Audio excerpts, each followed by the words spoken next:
Okay, these are all clips that I had to edit out of that Age of Deceit, the Trans Agenda and Breeding Program full version video, because believe it or not, when I finished it, it was close to like 5 hours. So I worked for a full day editing it down just to get it down to three. And still, I thought nobody's going to watch a 3 hour video. That's ridiculous. But I just hated to break it up because the whole purpose of this video was to bring everything together into one place so that we could see it all in context and put the puzzle pieces together and start to see the big picture coming together. So really, whittling it down to just 3 hours was a real sacrifice for me. I hated to have to do that, but that's what I did. And actually, I was just going to go ahead and break it up into three pieces and put it out there in three different episodes. But I figured, heck, I've already got it done. I might as well just go ahead and upload the full version, and then I'll go back and break it down later. So I was shocked. You guys rock. I was just absolutely shocked that anybody would want to sit and watch a 3 hour video. Now, in the world, we see that people will absolutely sit and watch mindless entertainment. They'll watch, a hockey game for 3 hours or 4 hours or a baseball game or something. But nobody wants to sit through a 3 hour college class or a 3 hour seminar or something. So I didn't have high hopes that it would get a lot of views, but I wanted to put it out there because I worked really hard on it. And you guys just blew me away. You guys restore my faith in humanity.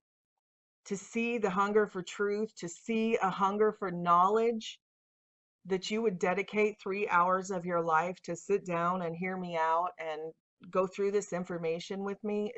I mean, I'm just blown away. I'm so grateful to know that you guys are out there. I wish we all lived in the same like hometown in the same city and we could do things together and hang out together and actually have an enjoyable life like that. And that's coming. The big family reunion's coming, but it was sure nice to see the response. You guys are so gracious. You're absolutely amazing. Anyway, I'm going to get to it. Here are just a few of those puzzle pieces that hit the editing room floor, but I decided this morning to pick up and go ahead and put in a video and put out there. And I know I always say it, but please do watch to the very end because for some reason, all of the shocking stuff always ends up at the end.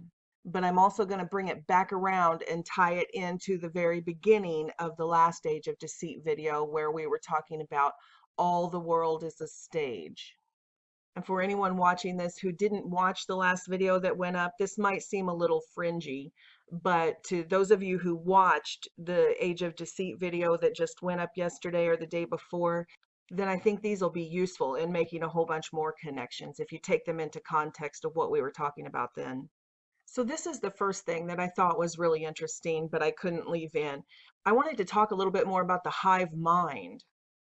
So toward the end of the video, when I was talking about the Lebensborn breeding program that the Nazis had during World War II, and I led into Max Spear's testimony, and I just played two tiny clips, but the one that I wanted to point out was when he was talking about the type B blood group.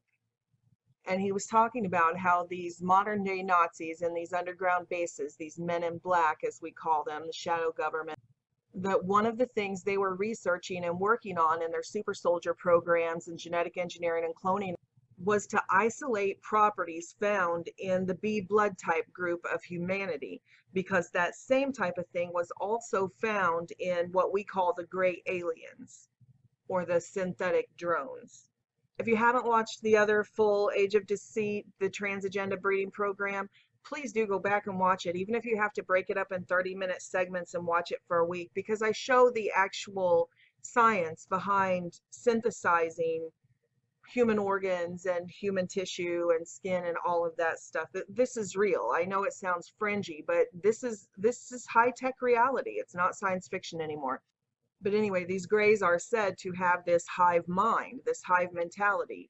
In fact, some of the ancient texts and the oral traditions refer to them as the ant people. I'm sure a lot of you have seen the video that went viral about the ants circling the cell phone, and a lot of people say, oh, it was fake, it was this, that. I mean, this is real technology. And it's not any cell phone, any time, but yes, there are certain electromagnetic frequencies that cause, especially these creatures who have the hive minds. That's why they have queen ants and queen bees in these types of creatures, because they naturally have the hive mind.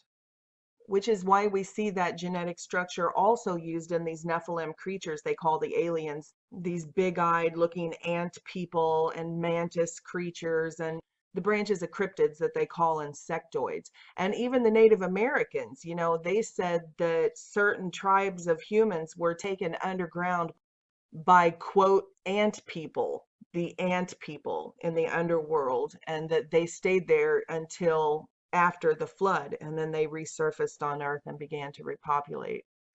But anyway, here's a few seconds of that clip showing how ants will circle this cell phone when it rings.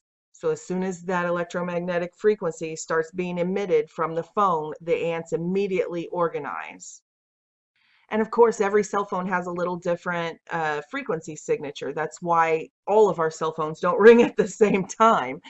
We just get the calls that are aimed toward our specific number. So that's why this experiment won't be duplicated every time everybody's phone rings. But it absolutely can be duplicated in bees and ants, with frequency experiments if you really want to. Here it goes. It rings. See, it rings right there. And instantly, rank and file. Rank and file.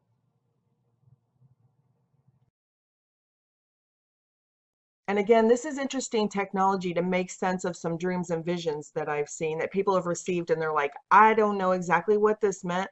But one in particular was this guy was shown a rave. All of these people were at a rave and they were all dancing to the music or jumping up and down in unison to this music.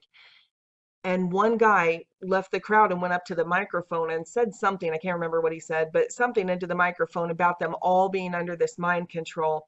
And he said he saw all of them instantly stop in unison, like they were one body, and they all turned around and exited the warehouse at the very same time, like they were all one entity, sort of like you'd see in the old Invasion of the Body Snatchers movie, which is also a common theme in tons of dreams and visions of the end times, where people see this hive mentality of people in all sorts of situations, whether they're in a market and they don't have the mark of the beast, the neural implant. They'll say all of the people in the market somehow knew that they didn't have the mark of the beast. Or this sort of zombie apocalypse theme where they'll see all of these people chasing them down because they know they're not emitting that frequency, whether that comes from a literal demonic possession or whether that's this neural implant, this bioneural implant that links into the human brain and into the neurological circuit of the human body as a form of essentially total control, right? And this is a real thing, right? Right, here's an article. Elon Musk launches Neuralink, a venture to merge the human brain with artificial intelligence. So if you're not demonically possessed just by turning your body over, as many of them do in their occult rituals and all of that type of thing, then there's always this option for all of the techies, all the people who are, oh, look at the virtual reality glasses. I'm going to live in virtual reality and I'm going to link my brain in. And I've done a ton of videos on that, how they've conditioned our children to be linked in, right? Linked in through all this social networking. You have to be linked in to everything and everybody be aware of your every move. It's just high-tech demonic possession. And I'll talk about the black-eyed kids in just a minute. But in the scope of religion, air quotes implied, you receive a prophetic dream like that and you're like, what? This doesn't seem very religious. What on earth could that mean? And I contend it's literal. You're being shown literally the technologies that will be employed under the reign of the Antichrist. And we're seeing them build the infrastructure for that Antichrist control system all around us. Not only are they putting up this 5G network all around us, but they've got these what we're calling the sun simulators up above us with this Li-Fi technology. I talk about all that in this biggest secret sun simulator video about the Li-Fi technology. because Wi-Fi is like caveman stuff to them.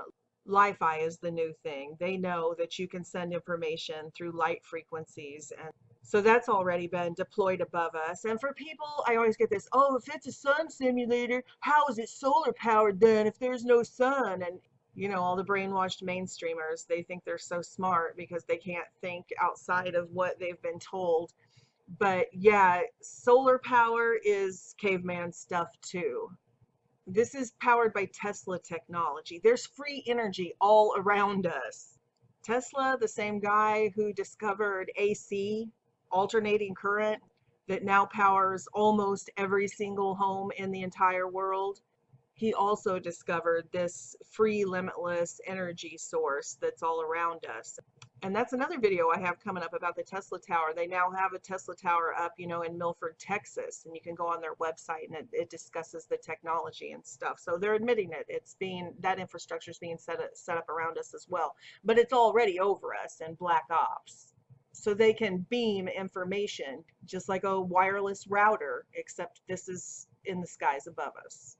But speaking biologically about how they're tampering with our DNA, about how they're isolating the qualities found in the B blood type group. And then they want to implant that type of receiver, that type of DNA into all of us so that we will function better under this type of a hive mind. So this is another video that I put up about a year ago, and it's about how at present 8% of the human genome is not from us. It's been transplanted through viruses. And I know, again, they tell us that viruses are just natural. No, they're not nanotechnology. No, they're just natural things that occur in our environment and we don't really understand them. No, everybody knows that you can hollow out a virus and use it to transplant a snippet of DNA. That's all viruses are. They're delivery mechanisms. They're like nanotechnology that carry a snippet of DNA and they transplant it. When we get sick from a virus, it's not the virus that makes us sick. It's our body rejecting the DNA transplant. It's our immune system fights it off. And then that's why we have all of the symptoms. It makes us very sick when they try to transplant these DNA snippets in us. Okay, but back to the ants circling the phone. And of course, this is very reminiscent of what we see during the Hajj, the Muslim pilgrimage to Mecca, where they all walk in circles around the cube, just walk circles around it. It's part of their ritual. And there's just a ton about the cube, that I can't go into right now. I'll touch on Kabbalah, Kaaba, Allah. I'll touch on their Kabbalah occultism here in a minute. But it goes so much deeper, from everything from the Masonic keystone to Saturn to the Black Sun cult we saw with the Nazis. It's throughout everything. They say inside of there is the Black Stone or the Black Sun, which ties into the Nibiru Planet X thing. I mean, this thing, it's all one big thing. It's mind-blowing. I mean, we even see the cube used in the Hellraiser movies. Hellraiser. And this is just a small representation of what we call planets are doing above us. These satellites that we see above us, these luminaries as we call them, and the energies and harmonics that they are emitting toward our world. If you've watched any of my videos on the dimensions, I go into that quite a bit, how in 3 dimensions what we perceive as a sphere is actually a tetrahedron. It's actually a pyramid. It's actually layered and all of that. It even goes back to the early QAnon posts. It was repeatedly, expand your thinking. What is the keystone? Find the keystone. What is the keystone? This Masonic keystone. So that Masonic keystone has a lot of meaning. As for celestial mechanics, you can see from this carpentry site, the keystone is the center of the firmament. So again, it goes back to celestial mechanics, or, this is an arch for carpentry, but you get it. Because, that's their cult, the master builders, right? Because the Elohim, the fallen Elohim, they were part of God's angels at one time who were in charge of the creation. So they know, the master builders, right? They know how all of this works. But as in all things with Antichrist, the Cabal is just a pathetic mimicry of our master carpenter. You know, Jesus Christ came as a carpenter, but he is the true master. He is the Lord. But their cabal and all of their mimicry and attempts to resurrect their fallen angels and all of that is nothing. It's nothing. We know we have the true creator. For all of their building they've been doing all of these thousands of years to build this establishment and this prison and this hierarchy and everything they've done, it's just built on sinking sand. That's what the Bible says, because they built their foundation on lies. So it's a house of cards, and it's coming down. It's coming down around them right now. Here's Matthew 7:24-27. Therefore, everyone who hears these words of mine and puts them into practice is like a wise man who built his house on the rock, that rock of ages, Jesus Christ. And this is the storm right now. The calm before the storm is over. This is the storm. The rain came down, the streams rose, and the winds blew and beat against that house, yet it did not fall, because it had its foundation on the rock. They can't take us down. But everyone who hears these words of mine and does not put them into practice is like a foolish man who built his house on sand. The rain came down, and the streams rose, and the winds blew and beat against that house, and it fell with a great crash. We are building an eternal kingdom that will last through all ages, and of it there will be no end. But they built their kingdom on a foundation of lies, and it fell with a great crash. Anyway, all of that's for another video. Right now, I'm just talking about this hive mentality. And of course, the predictive programming, as always, Stephen King's novel Cell, which was made into a movie and shows this hive mentality broadcast through frequencies in cell phones. And if you watched the movie, you know that the scene at the end of the movie is showing this exact same technology that I showed with the ants, with the people circling around this tower, which again ties back to the movie They Live, because that's how they kept people blinded, was broadcasting a frequency, a signal out of a tower. And that's what the whole movie was about.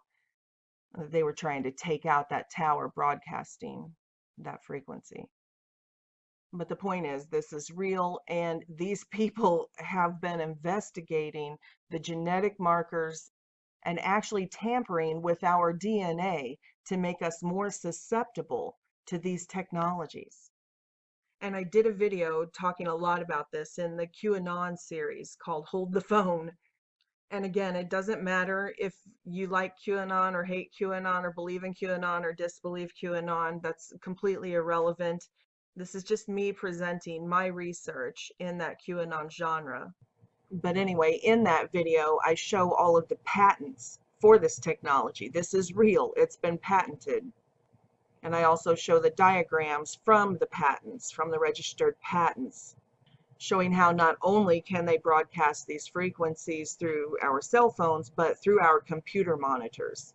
Anybody who does this for a living, you know how you feel if you sit in front of your computer too long. It's a battle, but nothing like what's coming. Okay, also along those lines of altering the human genome, there was another part that I cut out of the Age of Deceit video, but it wasn't really about the aerosol distribution of this type of stuff to implant DNA over the masses. It was more about specific DNA inserted into just the elite class, the ruling class. And I cut this section out of the part when we were talking about in vitro fertilization. It was about an hour and a half in. And I was showing all of the different stars who, openly talked about IVF and how their children were created in laboratories. And it was an inordinate amount. And remember, I had gone into that whole spiel and shown all these different magazine covers with all of the different celebrity class people that had twins or multiples created in the laboratory. Oh, and that's another thing I should have put in there. Well, I've got Kate on the screen here, Prince William's wife and their twins. There was a comment that brought something to mind that I totally should have put in the video, and I forgot. Of course, I pinned his comment to the top, and it's not pinned at the top, of course. Here it is, Manuel Gomez. Thank you for the comment. Thank you for pointing that out. He says the royalty is not English, they are German, which is absolutely true. It's so funny that all of these British people are, sort of worshiping what they think is their royal family when these are Gothic Germans. And I should have put that in the part about the Ashkenazi. But anyway, I replied here below it, and I had pinned it above, even though it's not at the top where it should be. That the Windsor name, now used by Queen Elizabeth II and other British royals, only dates back to 1917. Again, that's World War I era, a date directly linked to what the Montauk boys were talking about, Duncan Cameron and those guys involved in the Montauk projects, with recollections leading back to this exact era. But before that, the British royal family bore the German name, and I can't pronounce it, but it's obviously from the Saxons, and it actually ends with Gotha because they were German Goths who fled and changed their names so that they could continue as royalty. But yeah, the British consider them English or British, but they're absolutely not. Again, that's what I pointed out in the last 3 or 4 videos, probably, that the Jesuits are the Ashkenazi. That's why we saw the spider and the escape routes, the rat lines going through the Catholic churches for the Nazis, because they're the same thing. But for those who haven't watched those videos, I'll just reiterate, the Gothics from the Dark Ages, the Gothic Germans are the Ashkenazi Jews, are the Nazi regime, are the Jesuits. They are all, this is all the Cabal. We just call it the Cabal to make it simple these days. But those are all masks or faces of the same entity.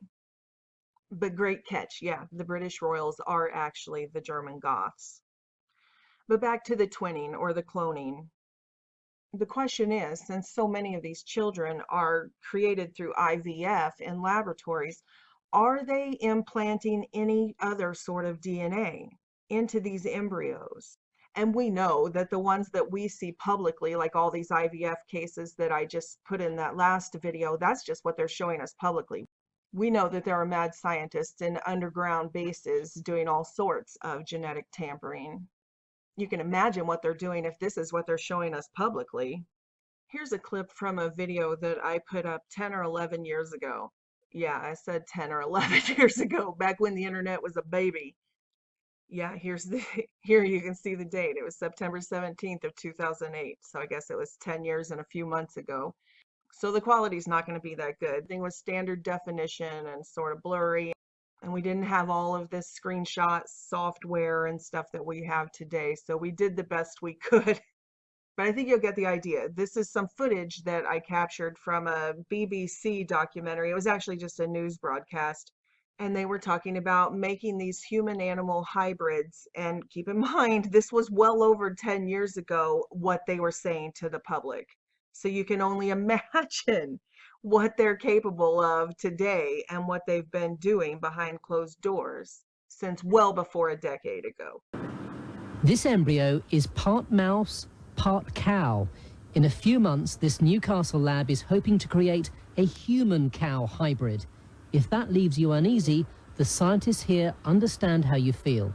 It does seem a little abhorrent from a first analysis, the fact that we're mixing bits of cow cells with bits of human cells, and people would automatically think, yeah, well, okay.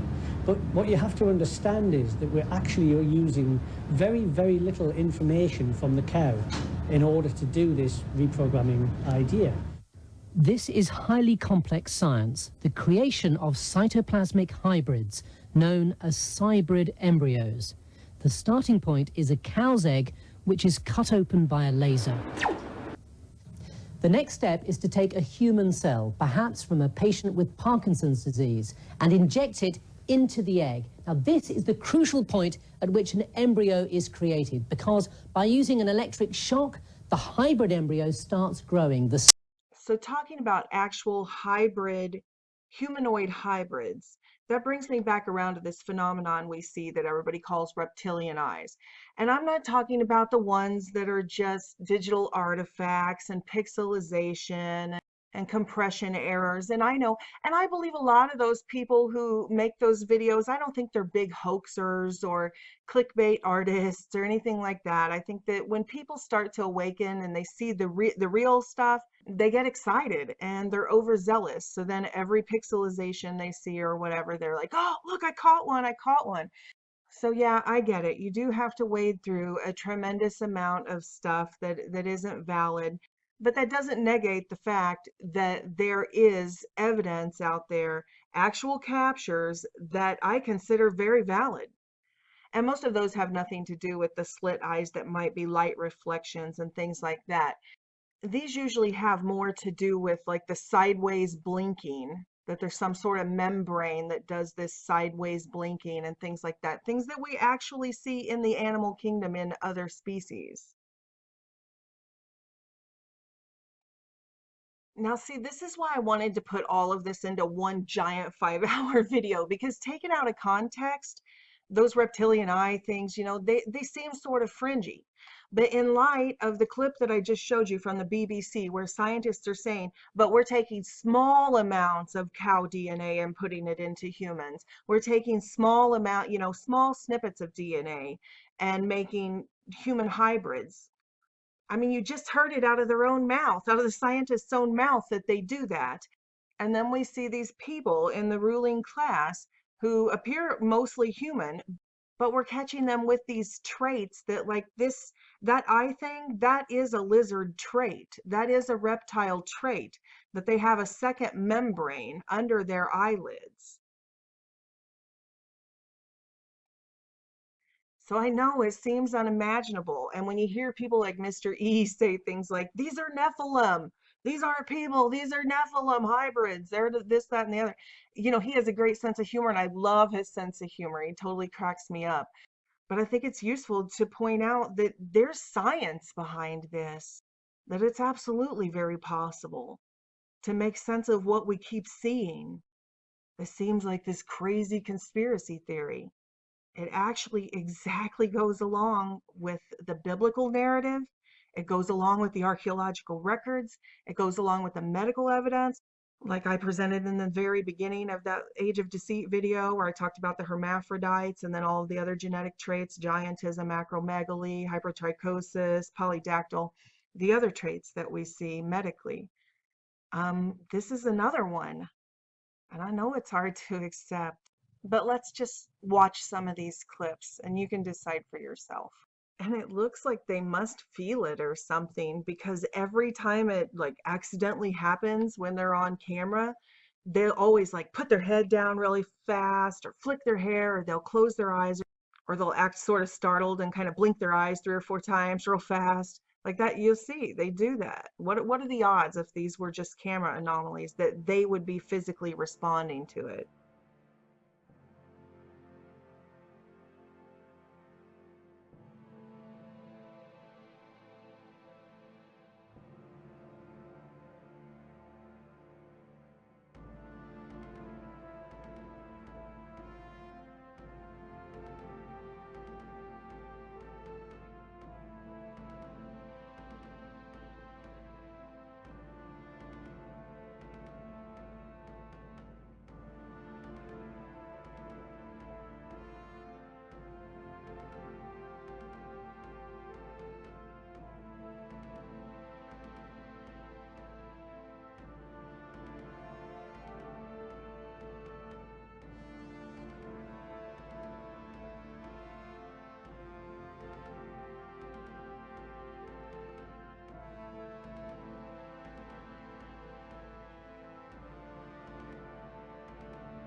That one with the politician, Newt Gingrich's wife, Her eyes seemed to sort of go sideways, which reminded me more of a goat than a lizard. And in light of the Baphomet being a trans species entity, I thought that was interesting, but who knows?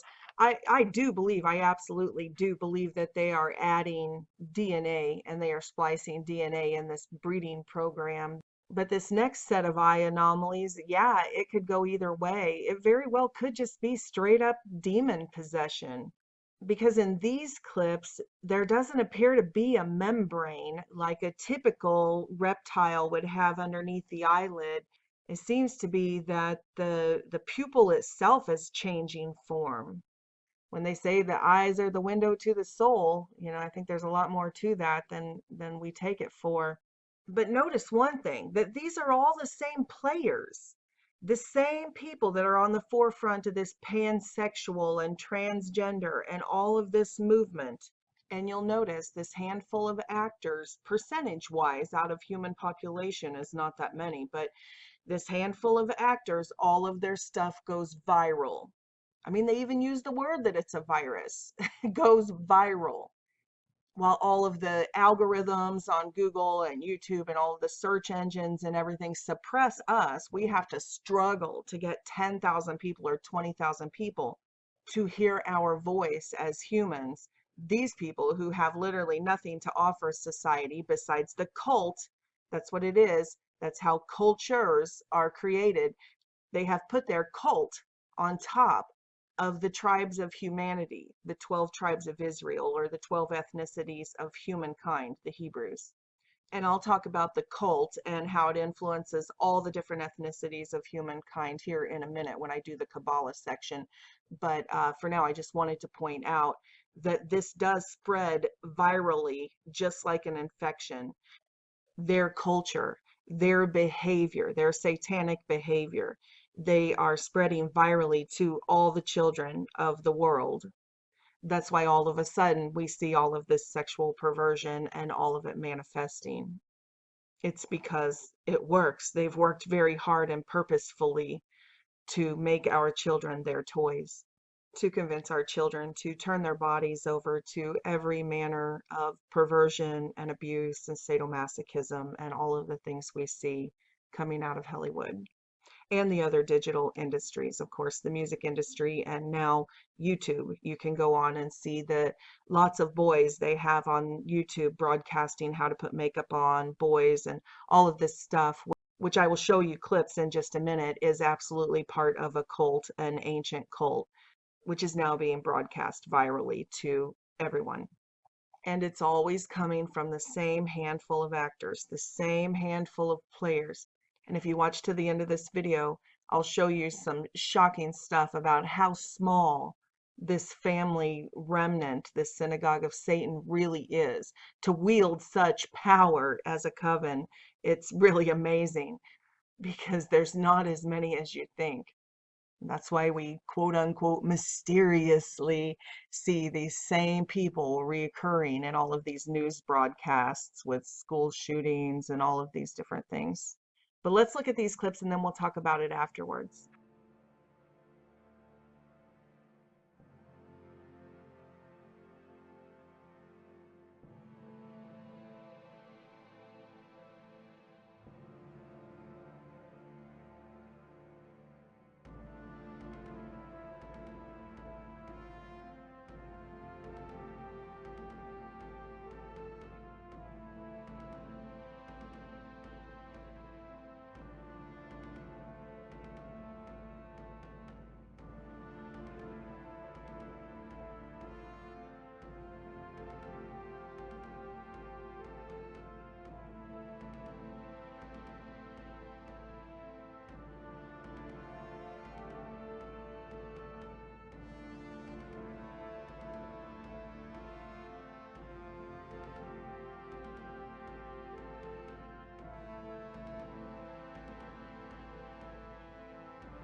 And before all you atheist trolls jump on me and say, oh, religious nut talking about demonic possession, they themselves in their own interviews talk about these entities entering them. That's in their own words. Of course, they're glorifying it, like I talked about in the last video. This is all part of the conditioning to make all of their followers, millions and millions, tens of millions of followers these people have, to make them think, oh, this is normal. Demon possession is normal. And in fact, it's the way to succeed is to allow these entities to enter you, because that's what they're out there preaching. I raised my hands up, and it was kind of the first time I felt something else come into me, and I knew that was gonna be my coming out night. Sasha is my alter ego. Roman is a crazy boy who lives in me, and he says the things that I don't want to say. Another strange eye anomaly that started being reported around the 1990s. Maybe it was always happening and it just became popularized then because we had access to the internet and we started being able to talk to one another. I know I have read at least one or two accounts that dated back to like the 1940s and 1950s. I think maybe even one in the 1920s or 30s. But the reports are always the same, that the children come up, and it can be anywhere to like teenage aged children or small children. And that's what makes it so anomalous, is they will show up on people's doorsteps and ask permission to come in, almost like a vampire legend that they can't enter unless you invite them in. Which again goes back to the last video where I was talking about that we have authority over the demons. We have authority over the spiritual realm, and we have to invite them in just as surely as we have to invite Jesus Christ into our heart to become one with him. The universal laws of free will also make it so people have to invite these demons into them, which they're doing willingly, which is what all of this whole propaganda thing is about. And like I talked about, the trans agenda, to convince people to do it willingly, to embrace this as their I identify as this thing trying to come inside me and integrate with these evil spirits of their own free will and embody them, and then they overtake them. And then once they're inside you, you think it's your thoughts, because it's a biological symbiotic relationship, a 3D, three-dimensional body, soul, spirit. They integrate with you. And so people think, oh, well, that's me. I was born this way, or these are my thoughts, when in fact it's these entities. But anyway, the story goes that they won't come inside if you won't allow them in. But they will be very persistent with, but I need to use your phone, but I'm in danger, but I need to call my parents, with very robotic speech, again, with this sort of synthetic thing. And again, with the dark eyes, very similar to what we see with the synthetic gray aliens. So I don't know if these black-eyed kids are part of this breeding program, but the encounters are increasing. I know that. So I don't know if it's just that children and young people are so susceptible these days to demonic possession because they have no resistance. They don't even believe that the spiritual realm and the other dimensions exist. And they're completely unprotected because the establishment has banned the Bible, banned prayer, banned the 10 Commandments. They have absolutely no knowledge of how to get spiritual protection. And in fact, they mock it. If you try to tell them, hey, you need to protect yourself, these things are out to get you, they're, oh, Jesus Christ, oh, the Bible, oh, invisible flying spaghetti monster in the sky. They're so programmed and brainwashed that you can't even reason with them. So anyway, they're utterly unprotected. So I'm not sure if the black-eyed kids are just spirit possessions or if they are hybrids. I only have one personal testimony of this phenomenon. And this happened to me probably 15 years ago or so.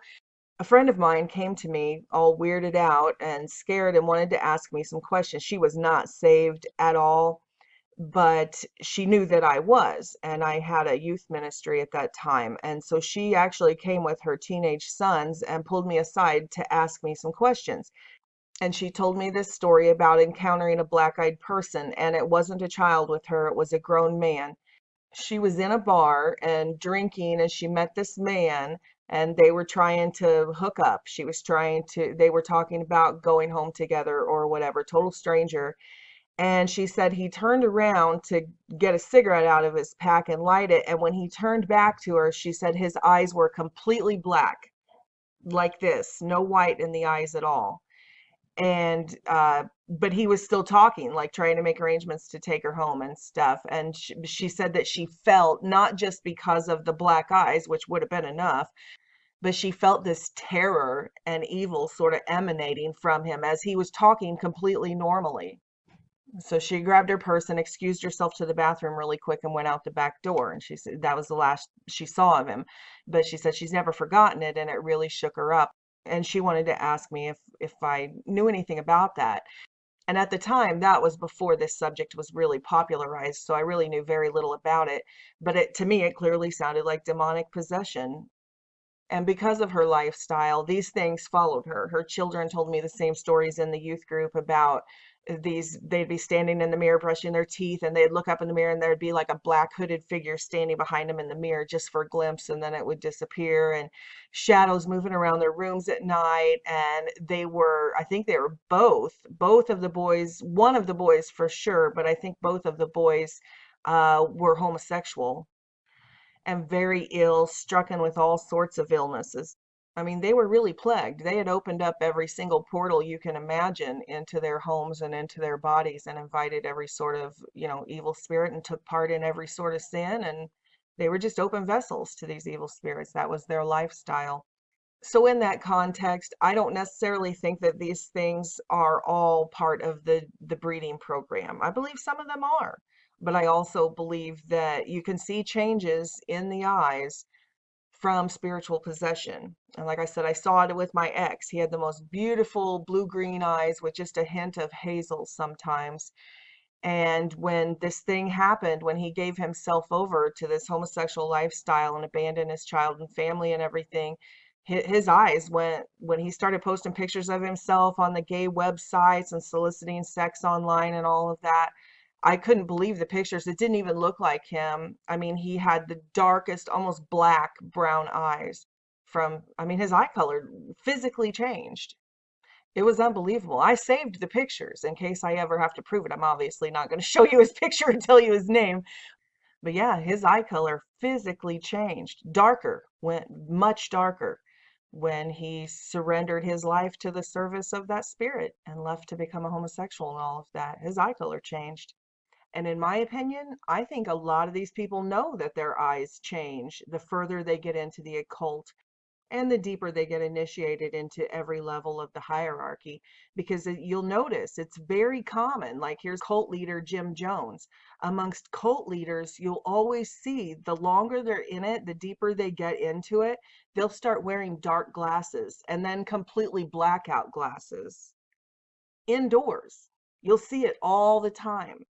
And I know now we think, oh, well, celebrities are always wearing dark glasses inside because they don't want to be recognized. They don't want to be recognized in the airport. They don't want to be recognized when they're just trying to go about their lives. And I'm sure a lot of that's true too. But I know that if you pay attention, you will see these cult leaders start to wear these dark glasses and cover their eyes the longer they're in it and the deeper they get into it.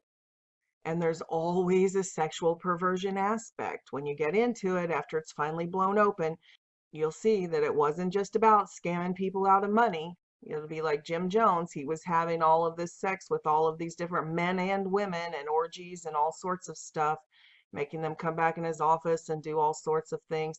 You'll see that again and again. There's always a sexual perversion aspect to it. Kill, steal, and destroy. That's what they do. That's what the Bible says. That's what they do. And you'll see that after he got done using them in every other way, yeah, he ended up killing them all, which is precisely what I talked about in the last video. It's very sad to see all of these, even in the ruling class, to see them duped, to see any human duped into turning their lives over to serving these demonic entities, because in the end of it, they're not going to be ruling anything. Because demons are bent on destruction, and they always end up killing their host. It's the biological process of a parasite. That's what it does. It doesn't help the host. That's not a symbiotic relationship that is helpful to the host. A parasite will use the host up and kill the host. And it's really very sad. Like the suicide rates that I read you about the transgenders in the last video that I put up. Those, I read them straight out of the university's suicide prevention documents. There's a reason. There's a reason why those souls are so tortured that over 40% of them either commit suicide or try to commit suicide. And going back to that transgender agenda, there was that connection, Jim Jones and Harvey Milk. Look it up. He did a lot of events with Harvey Milk during that time before they knew that Jim Jones was this evil cult leader that was leading all these people to this death pact. And Harvey Milk was the pioneering gay politician. And of course, when Hollywood makes their movies about Harvey Milk, they remove everything about his connection to the People's Temple cult and all of that. But of course, that's no surprise because they also removed the fact that Jim Jones was connected to all the leftist politicians. Like, here's a picture of Jim Jones with the lieutenant governor and San Francisco mayor. So this wasn't some crazy Charles Manson type out of nowhere, although he was created by the Order of the Orient as well. But anyway, everybody pretty much knows that Jim Jones, that this was the Guyana was a CIA operation. And again, with the swastika on the forehead, it's not a mystery. It's not a coincidence. It's just another link back to that same Gothic German Ashkenazi Nazi cabal that I've been talking about for the last several videos. And just like Charles Manson had all these mysterious connections with the Beach Boys and, all these major rich celebrities are letting Charles Manson like hang out at their house and, all of that kind of stuff that doesn't seem to make sense to us. But when you know that they're all one big cabal, of course, it makes sense now. Some of the most well-known cult leaders are always surrounded by rich celebrities and politicians. So Jim Jones's connection with Harvey Milk and the advancement of the homosexual agenda through the political realm, all of that makes perfect sense when you realize who these people are. But when you're talking about cults instead of politics, you're definitely talking about religion. So there is no doubt there's a religious aspect to this and some anomaly with the eyes and the covering of the eyes and all of that. And surely you can see with the Guyana massacre that the spirits controlling this guy were demons. Sexual perversion is just one manifestation of demonic possession. Demons are evil. They love torture and pain and, destruction and destroying families, and they're wicked in every way. They're evil. There is evil. Evil exists.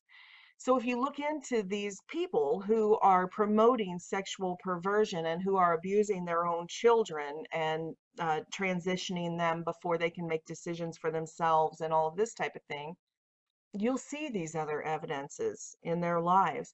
So like here's Angelina Jolie. Remember that video that was leaked a couple of years back that showed her in the drug den?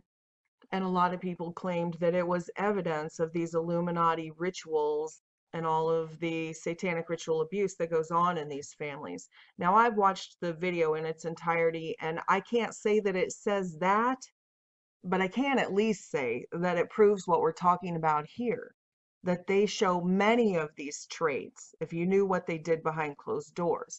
So I'll play this clip where you can see behind closed doors when she's talking amongst people she trusts. They're talking about watching these snuff torture films. She openly talks about her sadomasochism, that to her being beaten during sex is healing, she says in her own words. And she's being very serious when she even says that these other people who do the S&M and the sadomasochism, that it's just accessories to them, like dressing up in the whips and boots and stuff. But to her, it's very real. And those S&M people just don't get it, because only people like her really get how enjoyable pain is.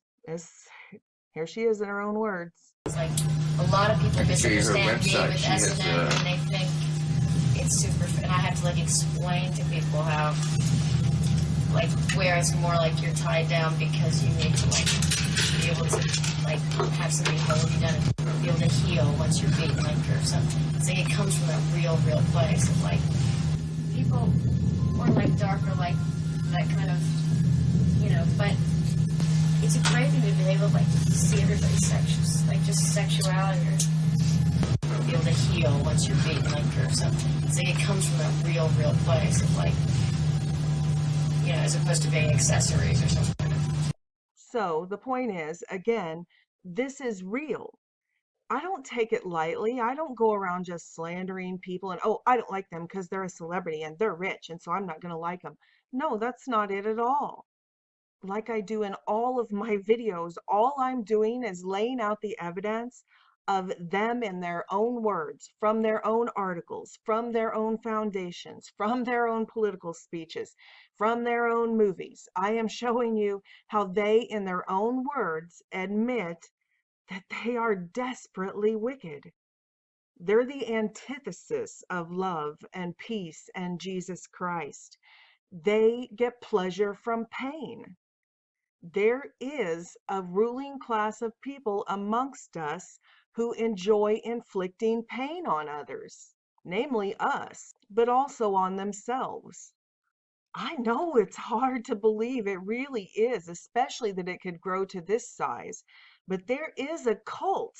There is a cult among us who not only practices sadomasochism, but has the ability, the network in place to brainwash our children into sadomasochism, and our adults for that matter. It's nonstop. They broadcast to them how cool Lucifer is. He's such a humanitarian and he's super cool. And, you know, all of this, it's unbelievable that this is happening in our lifetime. But yeah, so they show them how awesome Lucifer is. And then they do the Angelina Jolie thing, and look how cool it is. 50 Shades of Grey, right? Sadomasochism. Everybody should love pain. Then we start to see new trends that we never saw. This one, go back to the 40s, the 50s, the 60s, even the hippie drug culture, and you won't see this sort of self-torture. Family therapists say over the past 10 years, they've seen a dramatic increase in the number of kids deliberately cutting themselves to relieve stress or emotional pain. Some studies indicate that 1 in 5 children are doing it. 1 in 5 children. And not just children. I remember when I was working at the nursing home, a young lady invited me over to her home. I don't know her exact age, but she wasn't a teenager. She was probably 25 or 26. And yeah, when we got there and I started talking to her and being open about my faith and stuff, and she began to open up to me about her cutting. Now, yeah, she cut herself to the point that she would hide it. She would cut, you know, on her stomach or on her legs, or sometimes even like between her toes if somebody started to notice. But yeah, I've known lots of cutters, so this is very real. This is what's happening since MK Ultra went live on the masses. Yeah, it's not just Angelina Jolie and people in these SRA families who have been programmed in these self-destructive behaviors and in this sort of abuse and sadomasochism, but they've done it to our children. And I don't know why I keep saying children. I just mean the children of humanity, because definitely adults. I have known tons of adults that, yeah, this is getting worse and worse and worse. All they you know, seriously, they say they want to be handcuffed, they want to be raped, you know, things like that. So we're in big trouble, folks, as a culture, because they have brainwashed us into their Luciferian cult, and we are in a hypnotic trance. Well, we aren't. I mean, if you're watching this channel instead of the Kardashians, then you're at least waking up from the trance. Our programming is breaking down, is what's happening. And I think largely because we've turned off their programming devices.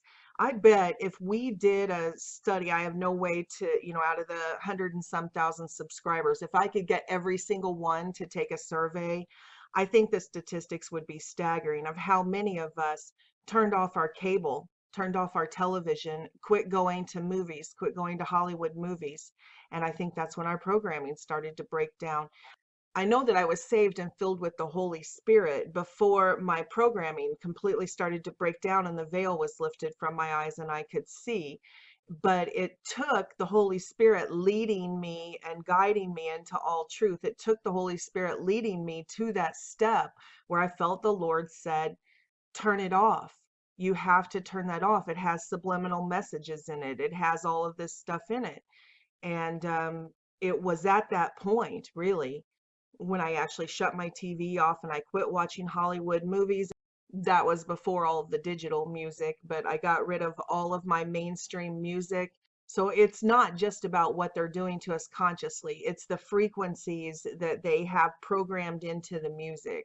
It's the subliminal messages and everything that they have put in all of their broadcasts. So on top of we're being programmed superficially as well, like I just showed you with all those different programs and all of the violence and all of the sex and all, you know, every unholy thing superficially as well. But the trance, the hypnotic trance that we're in goes way, way deeper than that.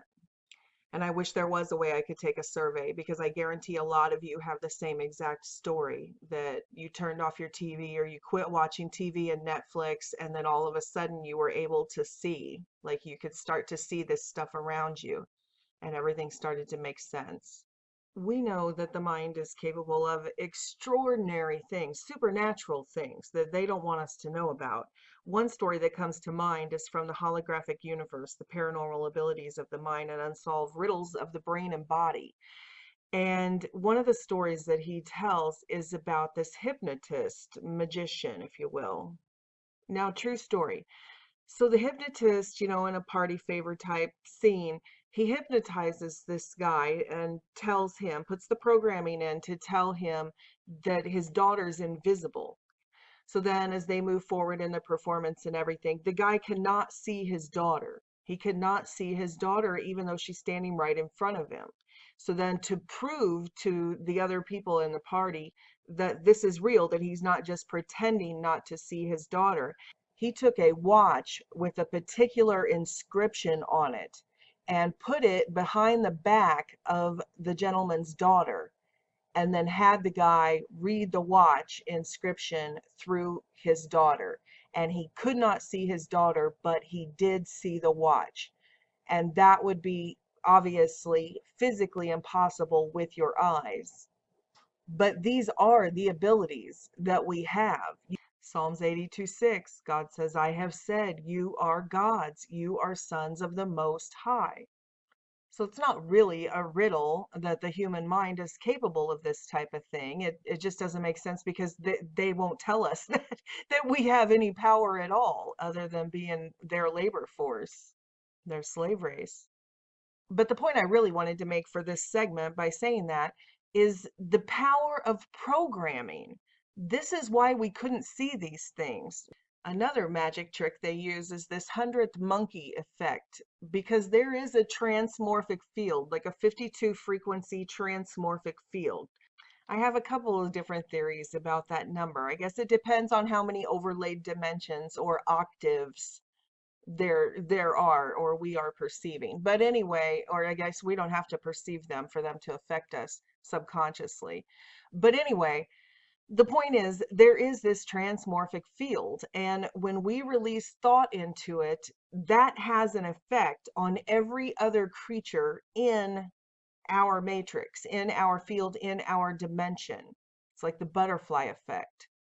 So if you haven't heard about the 100th monkey experiment, what they did was they went and they taught monkeys to wash sweet potatoes on the beach. And then they found out years down the road that they had just taught this one little group of monkeys on this one island. That's what's called the 100th monkey effect. But when they hit that critical mass, that the 100th monkey, then somehow monkeys on other islands and monkeys in other countries started washing their sweet potatoes in the water. So that's the phenomenon. They're like, they were never physically taught it, but all of a sudden they had the idea in their heads to do it and knew how to do it, a new behavior. So that's what we're talking about, spreading the Great Awakening and spreading holy behavior again and that type of thing. We do have power.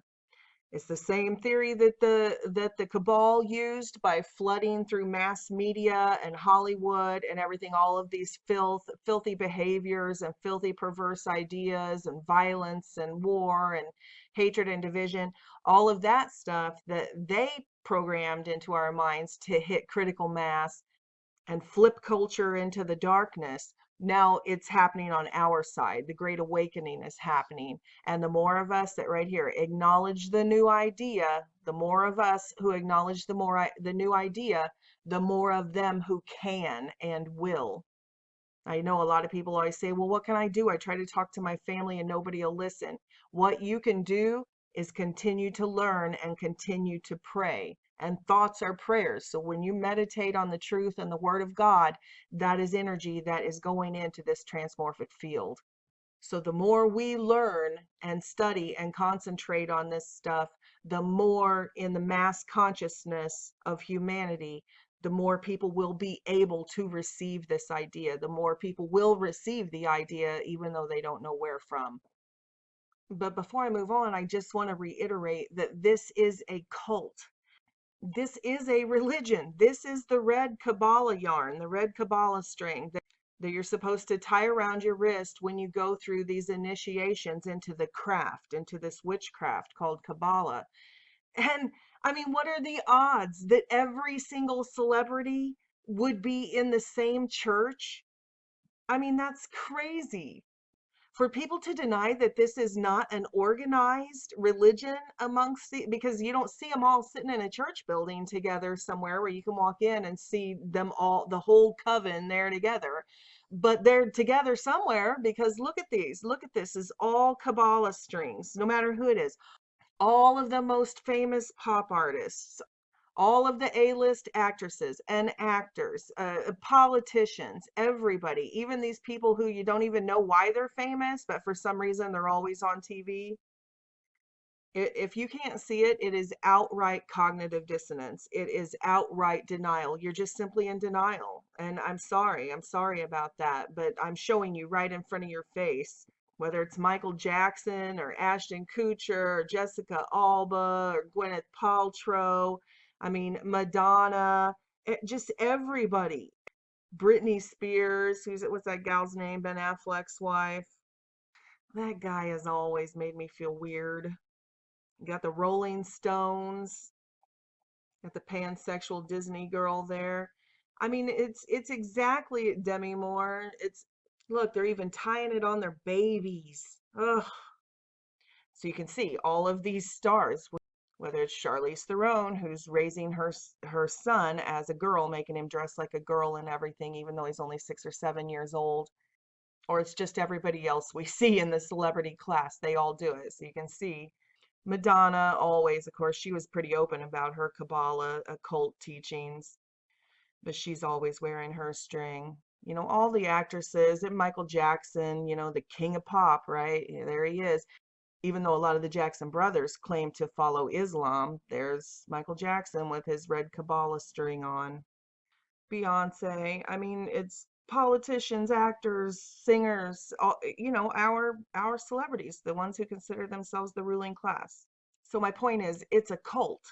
This isn't just a social thing when you talk about the trans agenda and all of the rest of it. This is an actual religion. I mean, look, here's Paris Hilton just sitting there in a $3,000 dress. You think she's going to tie a piece of string on her arm? She's got bracelets worth more than my house. And she's going to go out with a piece of yarn tied on her? DiCaprio here. Seriously, you're going to wear a tuxedo? You dress to the nines in a tuxedo and you're going to tie a piece of yarn on your arm? Yeah, this is the real deal to them. They take their religion very seriously, and it is a religion. This is a cult, and they are all in it. Look at them. They advertise it. And then they go around giving each other awards right in front of us, these little idols of the fallen angel, right? It's got angel wings that are shaped like the lightning bolt, which we know is the symbol of Satan being cast out of heaven. And you know, we see that in everything. I'm not going to show pictures, but like say the AC/DC Highway to Hell logo, the AC/DC has the lightning bolt, the androgynous David Bowie leading people into sexual perversion. They put the lightning bolt on his face, and well, they're always painting the lightning bolt across people's face.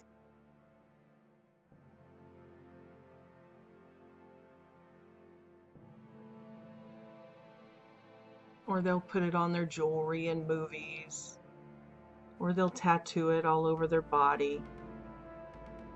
And it's just amazing that it's so right in front of our faces, but because we're under the spell, we can't see it. They even say, like the Egyptian Book of the Dead, that they're worshiping the dead from the underworld, from hell, and all of this.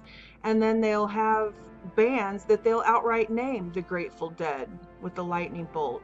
They're grateful to be dead. They don't want salvation. They don't want Jesus Christ. They're the Grateful Dead. And the masses just wander after them. After that frequency symbol, like Stephen King's book Cell, they just wander after them.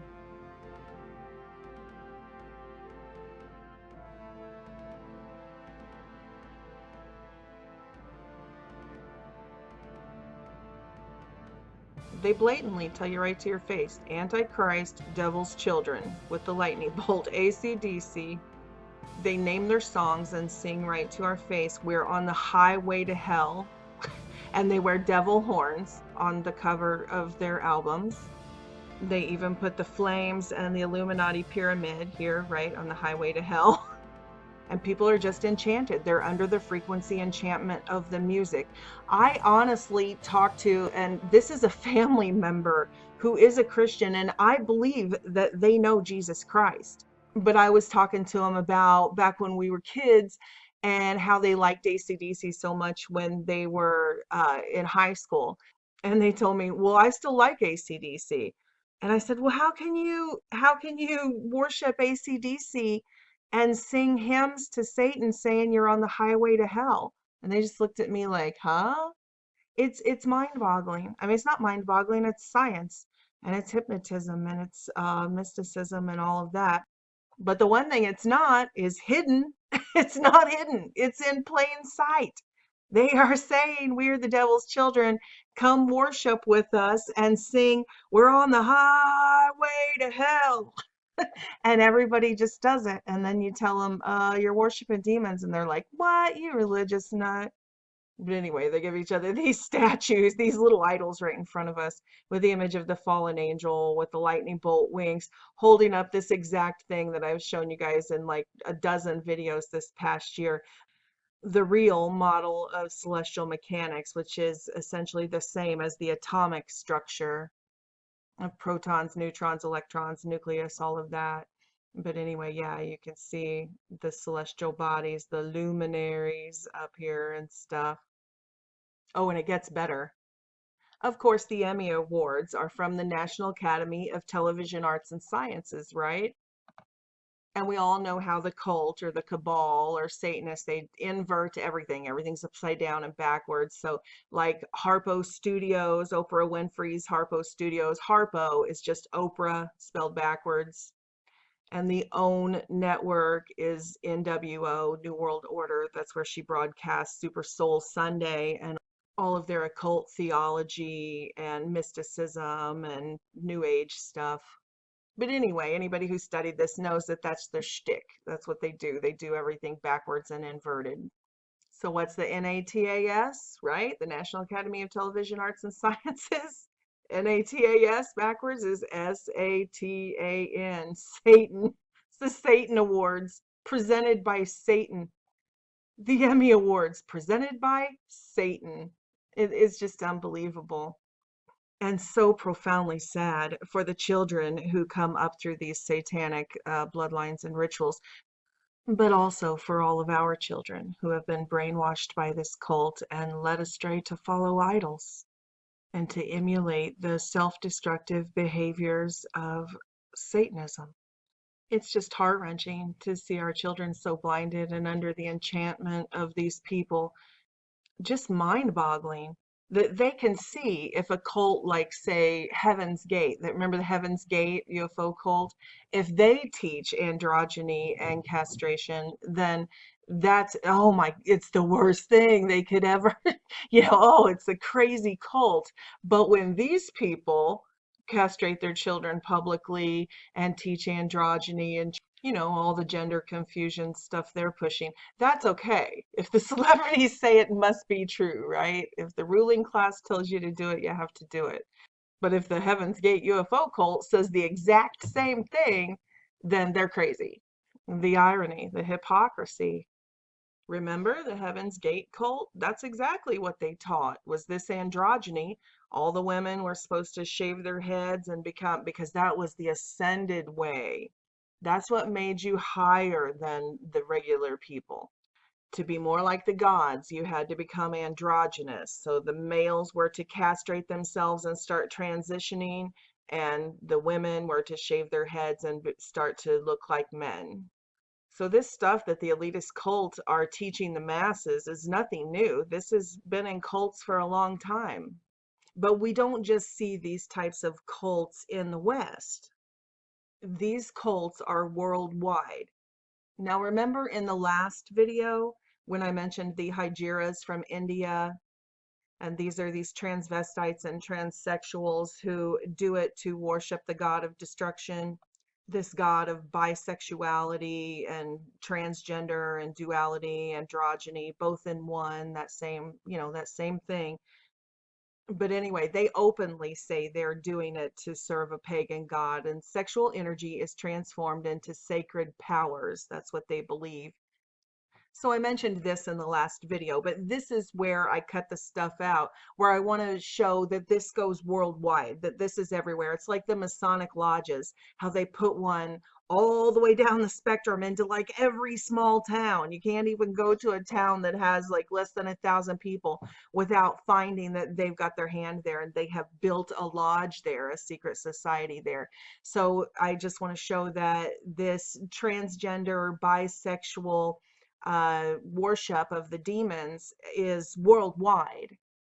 Like I was showing earlier with the culture, how they've overlaid their cult teachings onto every single culture. They've translated it into every single ethnicity. And again, not the Rothschilds. The Rothschilds didn't do this. The demons did this, the fallen angels, the entities who are above the Rothschilds, who we call the pagan gods of prehistoric or ancient times. And India was riddled with sexual perversion. We get the Kama Sutra from India, right? Which is an entire book of nothing but sexual acts. Every way you can possibly think, that they made sure and write it down. They were obsessed with it. And I can't put the pictures on here because YouTube won't let me put the video up then, because it's straight up pornography. Just search the images of the pyramids in India. Some of them are so vulgar that they don't even take tourist routes there to see them. They're like overgrown and stuff because they don't want people to see them. But you can get pictures of them.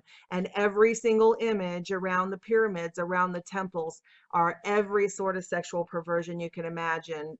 Bestiality in particular, humans and animals and gods and demigods with animals, and like the actual visual acts. They wanted to see that nonstop. They put a lot of effort into carving thousands and thousands of statues so that they could see people having sex with animals in front of them in their culture daily.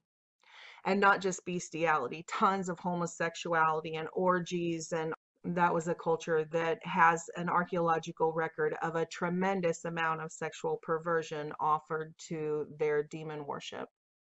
Here's a documentary made by RT. It's called Enslaved by the Cult: Exploitation of Young Boys in Java's Ancient Tradition. This documentary does a good job of giving an example of what I was talking about, that in every culture, not just in the Vatican and in Western culture and Ashkenazi and Hollywood, stuff like that, but in every culture, there's a remnant of these Nephilim demigods and their practices.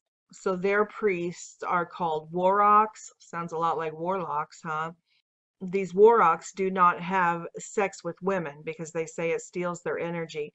And I can't play the clip for copyright purposes, but I will put the link below. And I showed you the title to the video so you can go and find it. And you can see them saying it out of their own mouths. This isn't supposition or from ancient text. These people sit right on camera and say, yes, this is what we believe. So anyway, in lieu of women, they train these little boys, and they essentially give them to these warocks, and they never know anything different. Like the children who come up in these MK Ultra and SRA programs. These children never know anything different. They are just given to these men at an early age. And then as these sexually abused and exploited boys grow up, they then teach the younger boys how to believe this is acceptable. They teach them how to become transvestites, how to apply the makeup and everything as they offer themselves up to these men. But these are the little boys. They start out as little boys. And this is real. This isn't RuPaul's drag show. This is going on all over the world. Even here in the West, now you can see, just get on YouTube, and there's 5.1 million. 5.1 million views. 4.7 million views, 1.2 million views of our boys, showing our little boys. Look, these are little bitty boys, showing them how to be Hygeras, or how to submit themselves to our version of this very same sex cult here in the West. And of course, like the red bracelets I showed you, the red Kabbalah bracelets, our version is openly Kabbalah, which is ancient Jewish mysticism. But it's everywhere in the Middle East, like here, the Kaaba Allah, the Islamic people, they don't even know that it's the same thing, Kabbalah. But we see the same type of behaviors. We know that a lot of the Islamic leaders have children. They take children as concubines and wives. Even Malcolm X's mentor, Elijah Muhammad, had a 9-year-old wife. So do your research and know who you're following. Which is what the Kabbalah, what the Cabal practices. The form of witchcraft that they practice comes from the Kabbalah, the Zohar, and the Talmud. And the synagogue's Talmud says the same thing. Please do not confuse the Talmud with the Torah. As you can see, the Talmud is all these books. They have nothing to do with the Bible. These were written by people who called themselves rabbis from this Cabal, from this mystery school over the many years.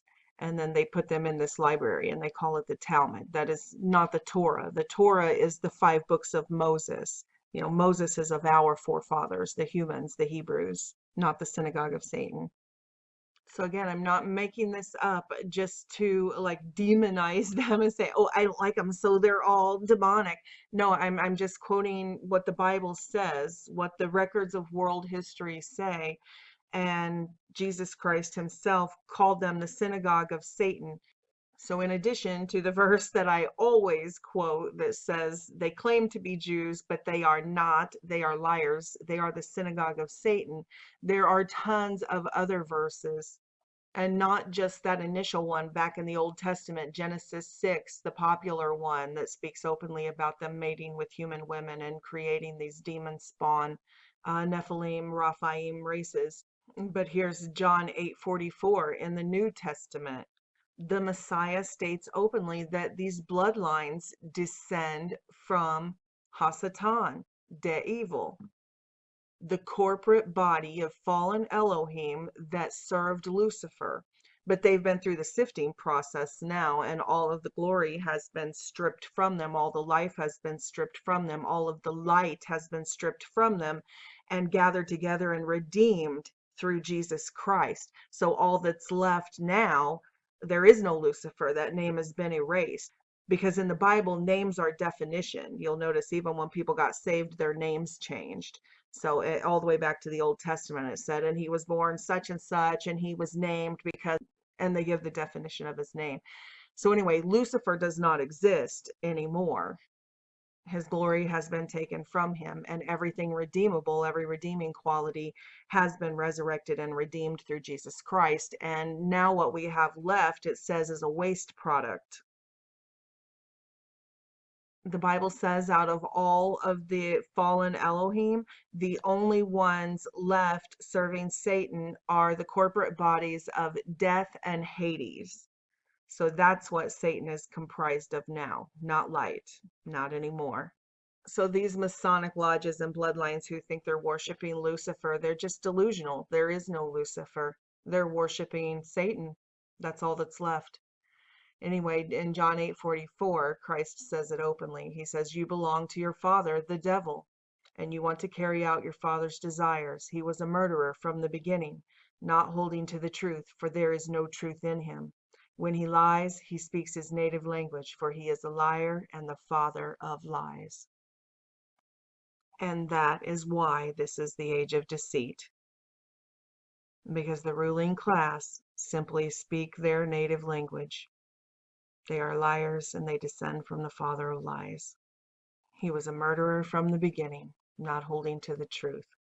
And they have chosen to conform to his image instead of conforming to the holy image of Yeshua HaMashiach, the Christ. And in the Talmud, they speak openly about this pedophilia with children as young as 3 years old. It actually says that. It's absolutely disgusting. Okay, here's another evidence that this is the same exact Babylonian cult that I just showed you clips of with the Warrocks in Indonesia, and how they don't have normal sex with women, but they think it's okay to have perverse sex. Now, this is precisely what it says in the Talmud. This is not coincidence. This is one worldwide cult that descended from ancient Babylon, which was the compilation or the melting pot of all of the fallen angels, who are the pagan ancestral gods of ancient times, who we've been told are mythology. Although we see all the evidence all around us, whether it's medical evidence, DNA evidence, archaeological record evidence, and now here, as I'm showing you, even in all of the religions of the world, they were not mythology. This is the history of the world and the origin of evil. Bondmaid, one is guilty only in the case of natural connection, but not in the case of perverse connection. The Pharisees reasoned that rape in a perverted manner is outside the jurisdiction of the law. Normal rape, however, was punishable. In Babylon, sexual perversion of every kind had been a way of life for millenniums. The Pharisees were deeply influenced by such practices. In 3 of the major treatises of the Talmud are found extensive passages which give legal endorsement to seduce and marry 3-year-old baby girls. In fact, many of the greatest rabbis of the Talmud, including Simeon ben Yochai, upheld this privilege. The footnote to this passage says, "As tears come to the eye again and again, so does virginity come back to the little girl under 3 years." The same section confirms that sexual activity with small boys is in the same category. The intercourse of a small boy is not regarded as a sexual act.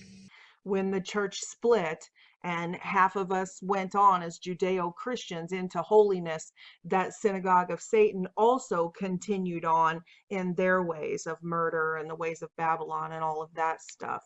So I left out the most graphic parts of the Talmud because I didn't think YouTube would let me keep the video up if I put them in there, and this is just really hard for me. This stuff is really hard for me to talk about. And I'm sure any of you out there who have had small children, you know exactly what I'm talking about. It's unbelievable. It's almost unbearable to even think about it. Okay, I paused and I composed myself, and now I'm back.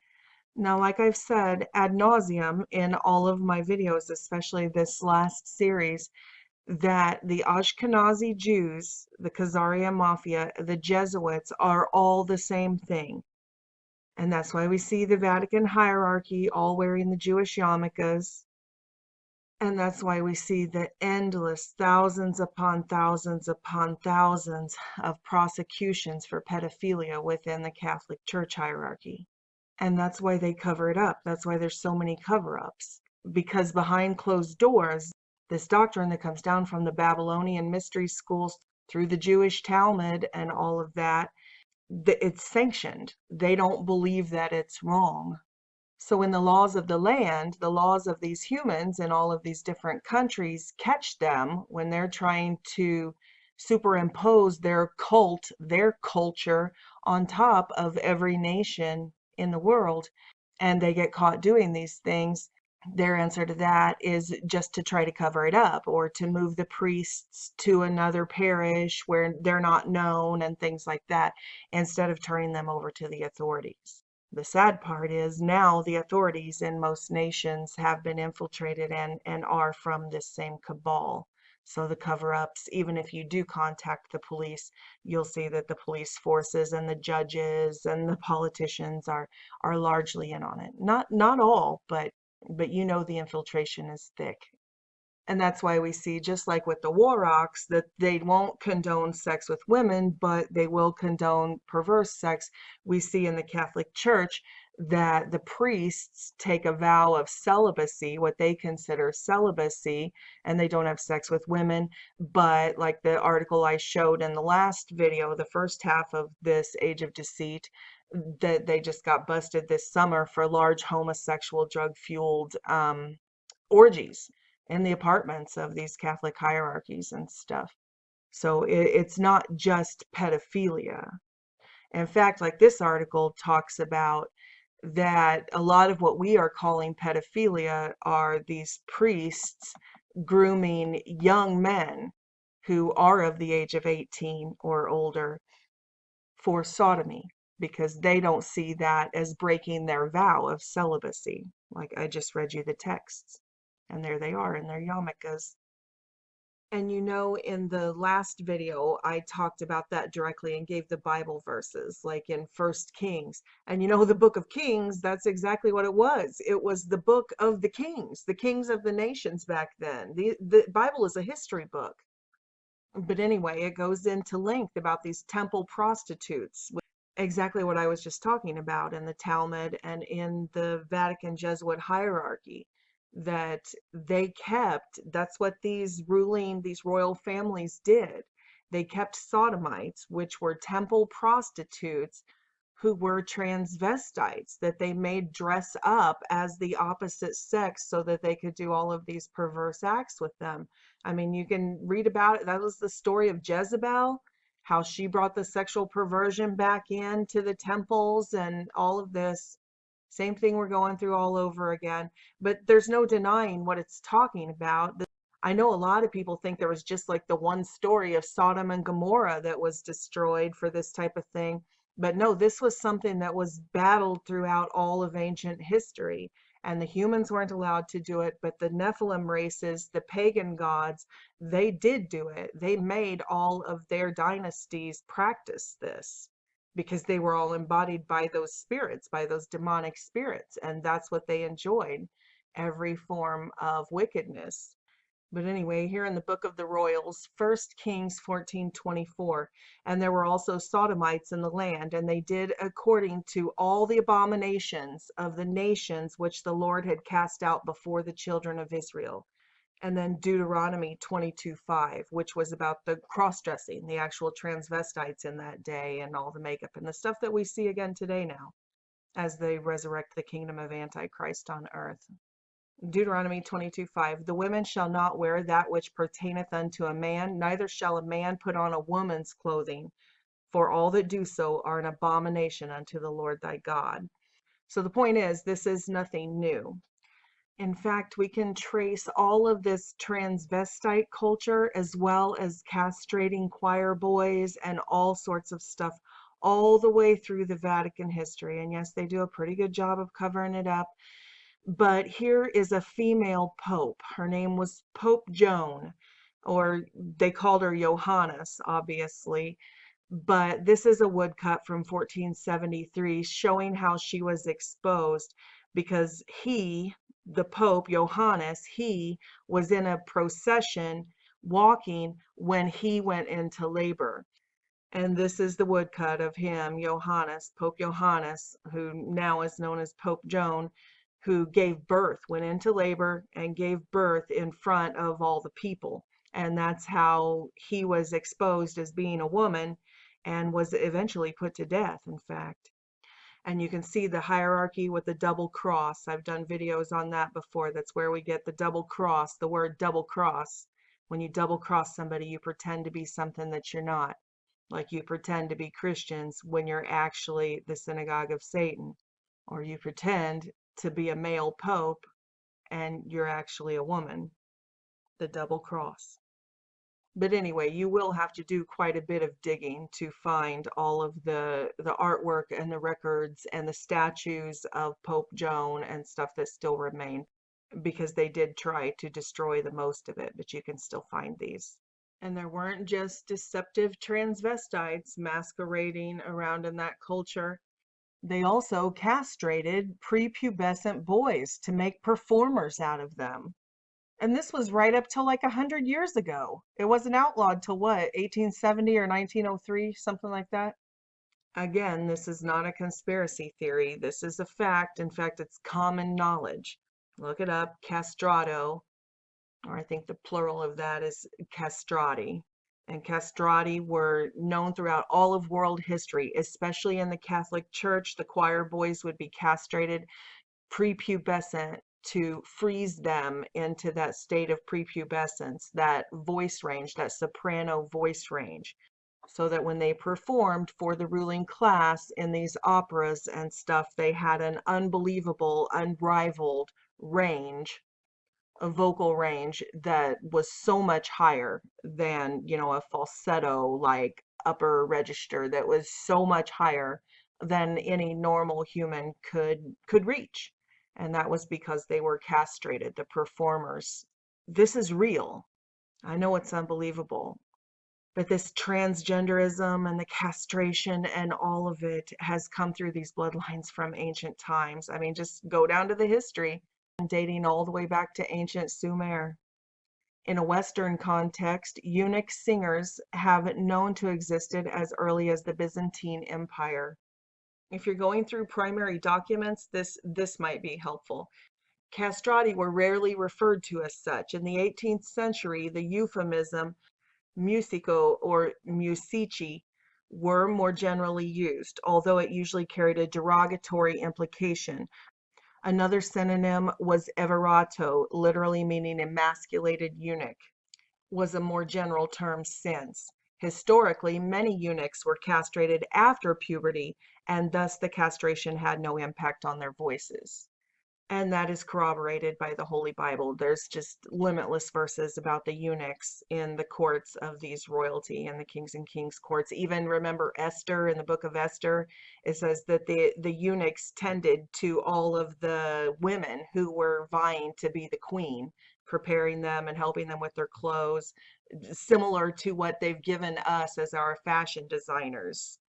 These eunuchs, which by their own definition here means emasculated men, and we still see them as our fashion designers, but in biblical times they were also recorded as such amongst the royal ruling class. And remember, there was that verse about Philip, that one of the eunuchs got baptized and got saved. He was riding in a carriage with Philip, and he asked him, what must I do to be saved? And Philip told him, receive Jesus Christ and be baptized. And they got out, right? They stopped the horses right there. They got out, they went down to the river, and Philip baptized the eunuch. So again, for people who might be viewing this subject with hate in their hearts, you must know that these people can be saved, and we need to be praying for them. Whether they have been transgendered, either willingly or against their will, they still can be saved. And whether they are genetic hybrids, Gentiles, the Gentiles can be saved. That's what the Bible says. And in my personal opinion, two of the most tragic stories of these castratis singers would be Amy Winehouse and Whitney Houston. And of course, you don't have to leave me 1,000 messages that it's just supposition. Yeah, I get it. No, I have never been in their pants. I've never seen inside their pants. I'm just, like I said, this is my opinion from researching their lives. It's my opinion that these are two tragic examples of the castrati singers. And don't get me wrong, this isn't hate at all. My heart is torn apart for these little children. You know, this is Amy Winehouse when she was a little boy, most likely. My heart is just torn to shreds for these little children who grow up in these SRA families. Just like the little boys I showed you in the Indonesian festival. for the Warrocks. It's hard to even watch and imagine. And it's like, why isn't somebody stopping this? But rest assured, someone is coming to stop this. Jesus Christ is coming to stop this. He is long suffering, and he has suffered a long time waiting for all of his children to come to repentance. But there is a time that enough is enough, and that time is now. Let me find that tattoo that Amy here has on her arm. Talk about MK Ultra. This breaks my heart. Here it is. It says Daddy's Girl, and then it has an S&M bondage naked woman below Daddy's Girl. Seriously? Once your eyes are opened and you see this drag show that they have created for us, you look at Lady Gaga and Amy Winehouse, how even RuPaul's drag show doesn't use these big wigs and the, over the top drag show stuff that they put in front of us. They've done this to program us.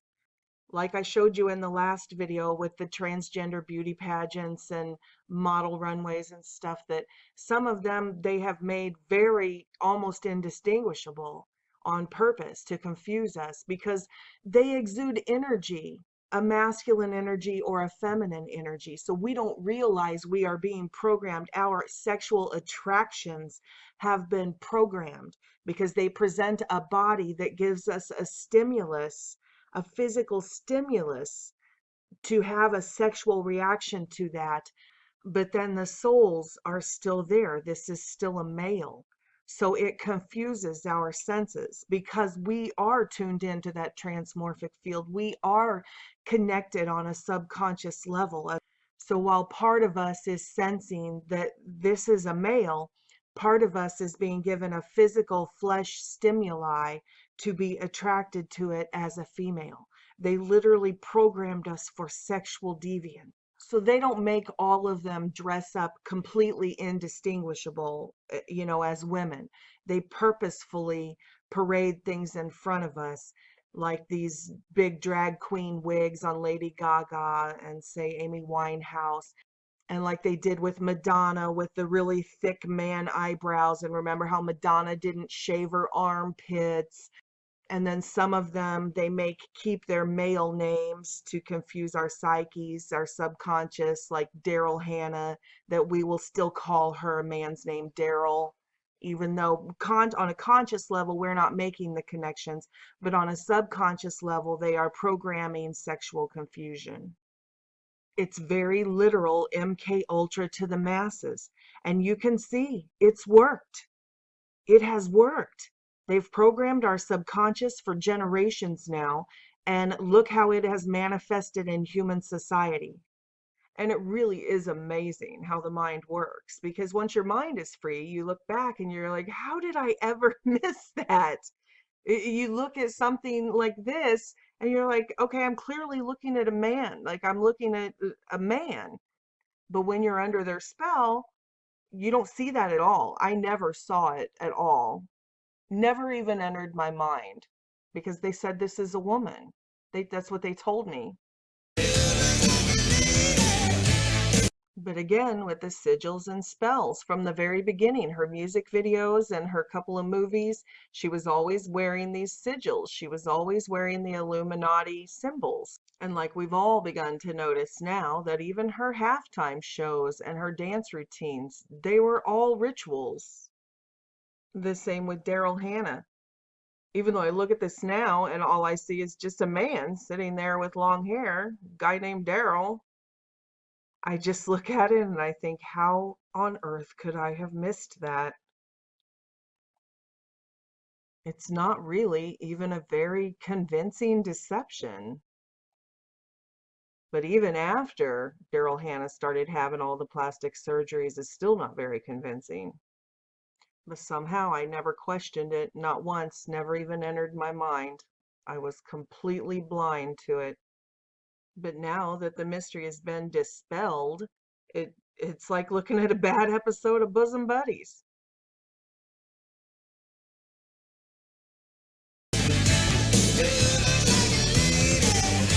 In fact, even the lyrics of Dude Looks Like a Lady, how many of you sang along with that? I did. I didn't pay attention to what I was actually chanting. But yeah, the lyrics of that song aren't just saying, oh, he was shocked because this was a transvestite, transsexual, homosexual that tricked him, but he was saying, embrace it and do it. So here's the lyrics right here. He says, never judge a book by its cover, or who you gonna love by your lover. Love put me wise to her love in disguise. She had the body of Venus. Lord, imagine my surprise. But then you go on down and he doesn't say he ran off or anything. He said, yeah, he took part in this homosexual, transgender, transvestite sex thing.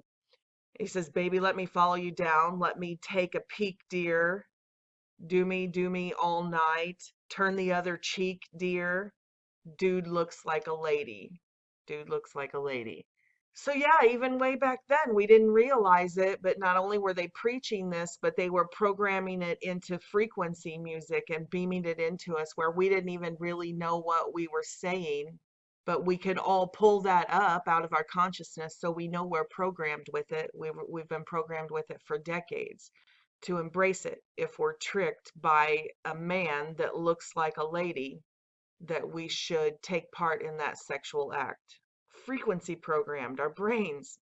And if you don't believe that, stick around till the end of the video where I talk about Laurel Canyon and these secret military bases. It'll blow your mind. I mean, you can see how we overlooked things like the symbols for pedophilia that the FBI watch list shows us now because we just weren't aware. But an upside down cross, how did we overlook the upside down cross everywhere that was right in front of us for so long? So yeah, the Vatican, the Pope sits on the throne with the upside down cross. And they say, oh, well, it was because Peter was crucified upside down. We're like, oh, okay. But in reality, of course, we know that that's a witchcraft symbol. And it's in everything, not just the parts of their religion that they openly say are religion, like witchcraft and Catholicism. It's a sigil that the Beatles would broadcast, and it's a sigil broadcast through all types of music and movies and everything. It's always been right in front of our faces. We've just been in a trance. In fact, not only did we not notice it right in front of our face because we were in a trance, but the sigils are the very thing they're using to put us in the trance. These archetypal symbols that they have programmed into our subconscious, they are all around us. I don't want to leave too many of those pictures up too long, I guess, as if it matters at this point. But that's a lot of the subliminal messages. And if you want to know more about manifesting and using sigils to manifest, not to practice witchcraft, but to understand the witchcraft that has been practiced on us, just a quick search of sigil magic. You can get just endless witches explaining the sigil magic. And that's why we see what we call the Illuminati symbols and all of their logos and all of that. Yes, it is like Russian nested dolls and everything has a quadruple meaning and all of that. But it's not just for them to identify one another like a secret handshake, and it's not just because they're laughing at us, putting it in our face, although all of that's true too. It's sigil magic. They put these symbols all around us because they're putting a spell on us, because everything that we take in to our five senses goes into our subconscious. So even though through most of our lifetime, and still to the sleeping masses, they don't know, but for most of our lifetime, we also didn't realize that any of these had meaning, even though they were programming our minds with them. It's sigil magic. And that's what this is when they're throwing up these signs and stuff. They are either implanting a spell or they are triggering an MK Ultra program that's already in us. And this enormous coven or this cabal, they absolutely know that they are casting a spell. It's not a coincidence. Hollywood is the witchcraft wand. The most powerful wand in witchcraft is said to be made from the wood of the holly tree, Hollywood, the wand they use to cast the most powerful spells. So it's not a coincidence that when they designed Hollywood to put us in this trance, to cast this spell or this enchantment over us, to broadcast these sigils to us. They knew what they were doing. This is, I mean, this is big. This is a large and powerful coven that goes back to ancient times, because even the very spot that they chose to put Hollywood was chosen on purpose. You know, they know where all the megalithic structures are and all the ley lines are. They have the ancient texts well beyond just the Book of Enoch to know where each of these fallen angels are bound. So the fact that Hollywood is in Los Angeles, the city of angels, again, not a coincidence. It's the city of the fallen angels. It's called the City of Angels, right in front of our faces. And you know, this land right here where the Hollywood sign is, it's called Griffith Park, but it's known for being cursed land. Just do a quick search. The terrible curse of Griffith Park. Everybody who had dealings with it, like, died prematurely, was poisoned, was shot, was all this, and it finally went into the hands of the government. But before it did, here's one interesting story. One of the owners of this property shot and killed his wife, and his story was in court that his wife and daughter were trying to kill him, poison him, I think, because they were conspiring with the Pope to steal the land, that they wanted that particular plot of land, and he was a farmer. Okay, and in the scheme of things, everybody's like, okay, he was a crazy guy, right? Because he shot his wife and everything. But he only got 2 years in jail because the evidence that he presented was so overwhelming that they were plotting. But he only got a couple of years because the evidence was overwhelming. But, you know, again, we just chalk it up to, like this says, weird California. That's a weird California story. But knowing now what we know, everything in context with the Jesuits and the Pope, that, I mean, that sounds like a crazy story. My wife is conspiring with the Pope to kill me so that they can take this 4,000 acres of quote unquote sacred land, the city of angels, right? But that's the story. You can look it up yourself. So all the way down the line, Hollywood, city of angels. In fact, even the name California, Cali, look, they even in their movies here, they even spell it that way, Kali, although I think it has an H in it in the pagan Hindu goddess Kali. But yeah, even Cali, California itself comes from the name of this demon, this fallen angel. And so is it any wonder all of this other stuff that we see, right, that shouldn't make any sense? Like, why did they light the Empire State Building up as the demon Kali? Everybody's like, okay, whatever, and we just move on with our lives. But it means something to them. This entity out in California. Here it is, another goddess of destruction. Yeah, there is no H in it, so it's just Kali. You can see it's just another goddess of destruction, but they call her the goddess of time because it's actually the end of time or the changing of time or the fullness of time. Always accompanied with death and destruction, but of course, you know how they twist things around, so they say that's a creative force. But she's always depicted wearing this garland of skulls or the heads of men, which the legends say are other demons that she slayed to get their power, that she's just ruthless for power. And that person that she's always depicted as standing on is her husband or consort. This particular one in California is largely worshipped by the slaying of the masculine, which is actually usually pronounced Kali, but I'm saying Cali because we call California Cali. But she's almost always depicted with her tongue sticking out like that. And that's why, just like how the stars do the 666 and the devil horns and the V and all of that stuff, another one they do is this tongue. They stick this tongue out. And I'm not saying every picture that you catch somebody sticking their tongue out like some of these is for that, but some of them absolutely are. I mean, like here, she does it all the time. Miley Cyrus, poor thing, she does it all the time. She's always got her gigantic tongue hanging out of her mouth. Sticking out sideways is one way that Kali is usually pictured with it, and she does that a lot. But you can usually tell if they're doing it as a symbol of their Satanism because it'll be combined with this, you know, combined with the devil horns, combined with the V sign. Well, that's why they do that. It's just another sigil. It's just another, you know, with the one eye, like Obama, one eye, tongue out, New York, Empire State Building, California, the land of Hollywood, from whence they cast their spell upon us.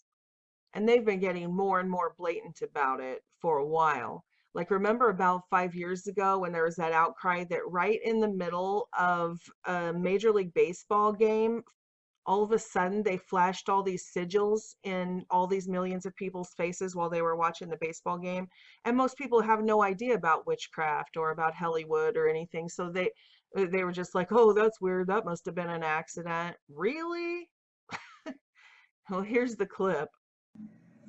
This is me. Look, just watch. Oh, look at this. I have no idea what that means. Yeah, I have no idea what that means. Me neither. Apparently, the baseball gods did know. Oh, I bet they do.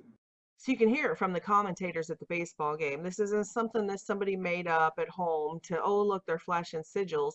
It was flashed even on the big screens at the stadium. And the commentator said, well, I don't know what that means. The baseball gods must be blah, blah, blah. You know, make a joke out of it and move on with your life. So not only for the people in the stadium, but also the people at home, these sigils were put into their subconscious for some reason. I mean, it's everywhere. There are some malls. I tried to find the shots and I couldn't remember the names of the stores, but in the malls now, there are several clothing stores that their logos are sigils.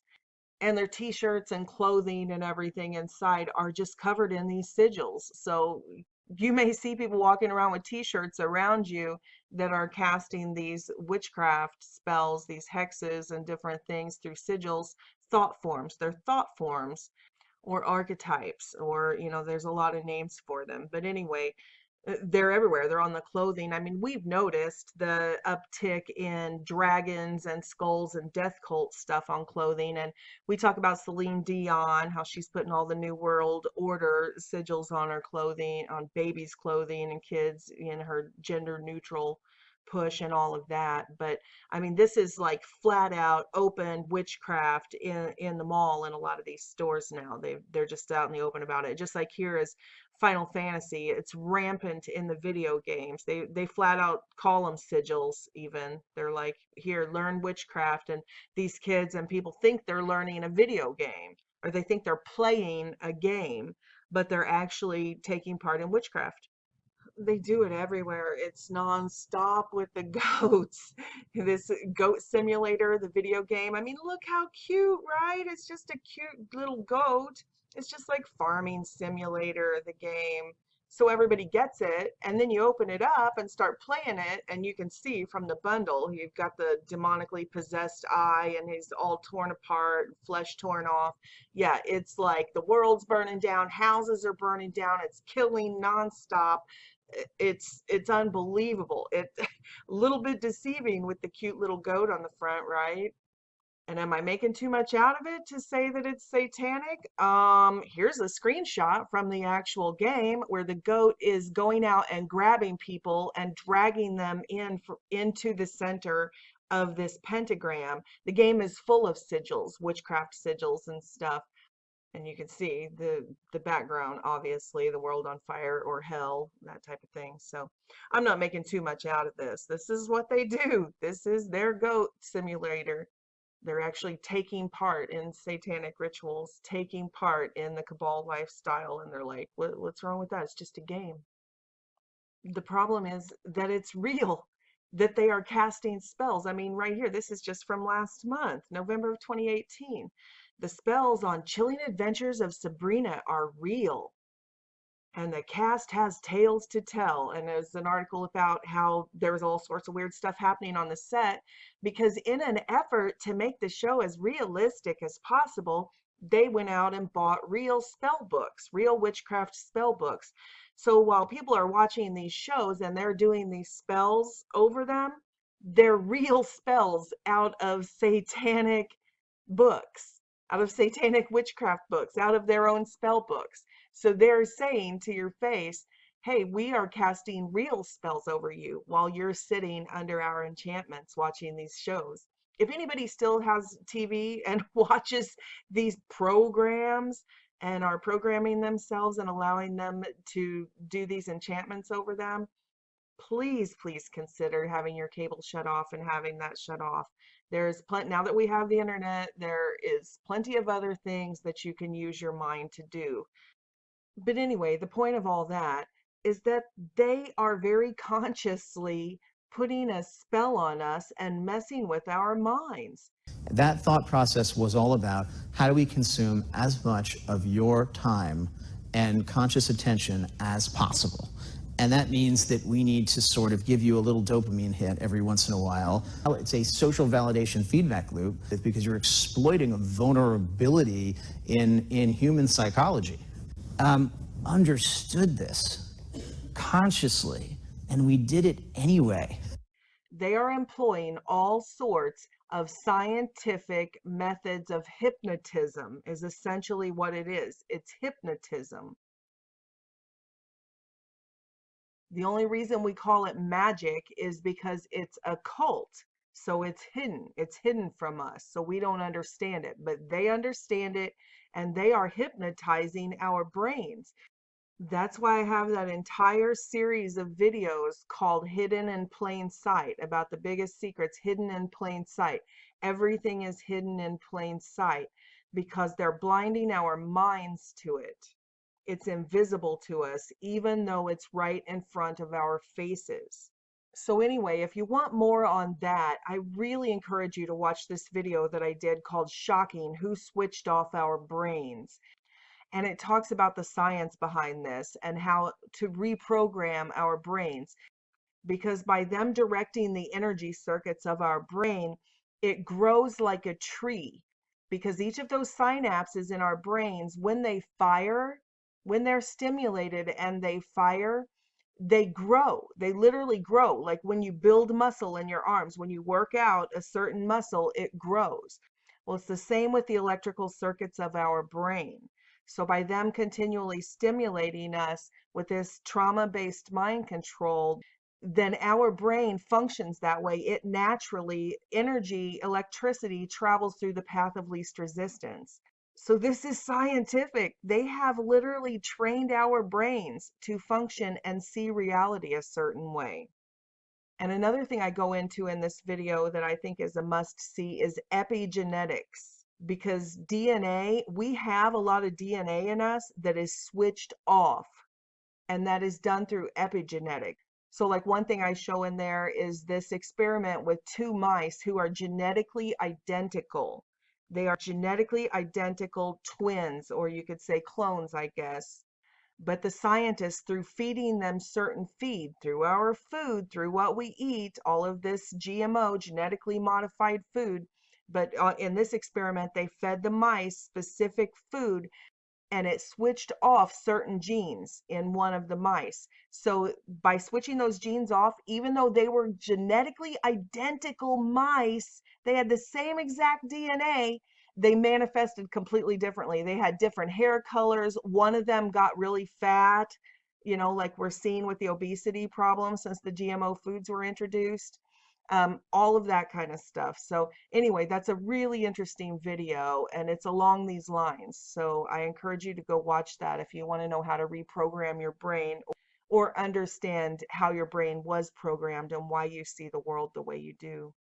If you don't believe that they are isolating genes and trying to genetically manipulate and socially engineer humanity based on turning off and on certain genes using viruses, you're just not paying attention. You're just not paying attention to scientific development.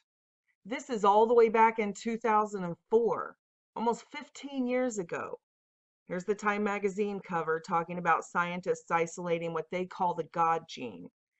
Now here's a scientific presentation from those scientists at the Pentagon, a Department of Defense presentation in 2005. Here's the date, 4/13/2005, of the presentation, where they were saying, under the guise, right, of fighting terrorism, this is how you fight religious radicals.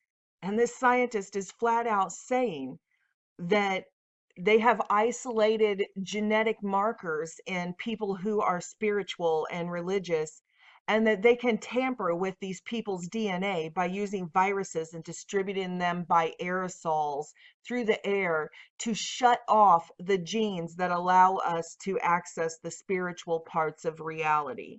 So if you don't believe that they've already thought this thing through and even developed the technology, and this is Department of Defense, and that they have militarized it, they have weaponized it to shut off our genes that allow us to access spiritual realities. So if you're wondering why it's so hard to reach people these days, there's a lot of reasons. We have individuals who are religious fundamentalists, religious fanatics, and this is the expression, RT-PCR, real-time PCR expression of the VMAT2 gene. Over here, we have individuals. So let me complete. So over here, we have individuals who are not particularly fundamentalists, not particularly religious, and you can see there's a much reduced expression of this particular gene, the VMAT2 gene. Another evidence that supports our hypothesis for the development of this approach. What you see here is by spreading this virus, we're going to eliminate individuals from donning on a bomb vest and going into a market and blowing up the market. So our hypothesis is that these are fanatical people, that they have overexpression of the VMAT2 gene, and that by vaccinating them against this, we'll eliminate this behavior. But the presentation goes on quite a bit further and in depth about showing brain scans and the parts of the brains that light up when people are read religious texts, and how this part of the brain will light up with disgust for religious texts. But you just heard it for yourself. The proposition back 15 years ago was that they would vaccinate humans against the God gene, like a chemical lobotomy. That even back then it was completely possible that they could engineer a way to turn off our DNA so that we can't hear God. And then the whole brainwashed, atheist, perverse cultures going around saying these things like, well, if God's real, how come I can't see him? Well, if God's real, how come I can't hear him? And it's an unbelievable struggle to communicate with them scientifically. I mean, that's what I've dedicated my life to, my website to. All of it is to show them that from the beginning, these demons, these Nephilim races, genetically contaminated us, and their excommunication, they were excommunicated from God so that they could no longer perceive those higher frequency dimensions. And then when we had that original sin, that original genetic sin that's been genetically passed down to every generation afterwards, now we are excommunicated because of that Genesis 6 contamination of the human gene pool, and before and after, that now humans are excommunicated from those higher spiritual dimensions. And of course, we vary across the spectrum of how many people are genetically inclined to still be able to perceive or have extrasensory perception and that type of thing. But largely, the human race was excommunicated from the genetic contamination of the human gene pool that was meant to excommunicate only the fallen angels from the heavenly realms. And right down to this very instant, our scientists are developing ways to ensure and prolong our excommunication from God, some wittingly and some unwittingly. Okay, I want to close this video out by jumping back to the Hollywood Hills and talk about those who are doing it wittingly. This is unbelievable. You can't make this stuff up. Okay, so not only do we have the Hollywood magic wand coming out of Los Angeles, the city of angels, in California, but yes, in the Hollywood Hills, there is an enormous rich community called Mount Olympus. Mount Olympus in the Hollywood Hills, where all of the stars live. Oh, yeah, it's real. No, they're not narcissists. Why would you say that? Just because they call themselves stars and put stars on the boulevard with their handprints in them and name their communities Mount Olympus. No, no narcissism there at all.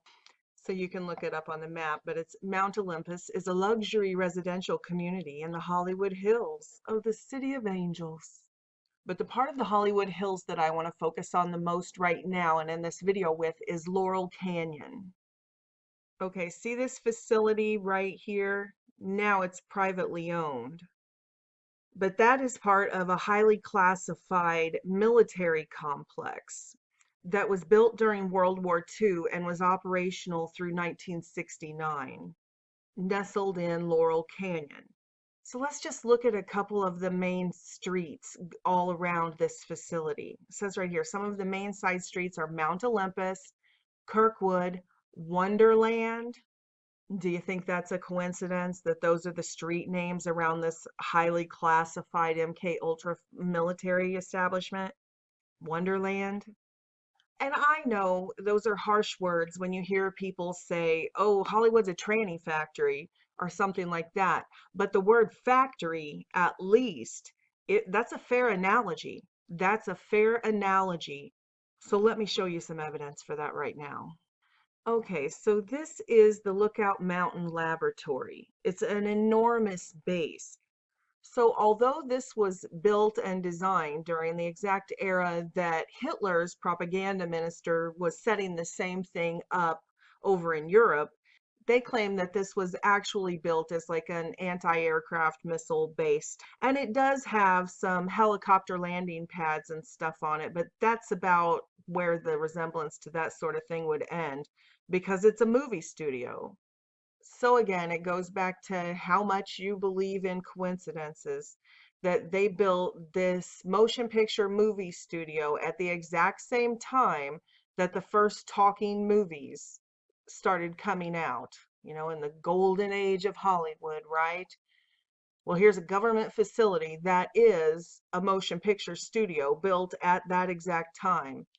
But they do change their story shortly after World War II and admit that it morphed into a movie studio, but only to secretly develop the films of the nuclear tests. So when the atomic bomb was first created and all of that, and they were filming the detonations in the desert and things like that, this is supposedly why they set up this secret base to develop those films. But let me play you a clip of Dave McGowan. He's done a tremendous amount of research on this subject. So as I talk about this facility, I'll be intermingling clips from interviews with him. Mountain Laboratories was a top secret U.S. Air Force installation nestled up in Laurel Canyon, the existence of which remained unknown until fairly recently, even within the conspiracy community.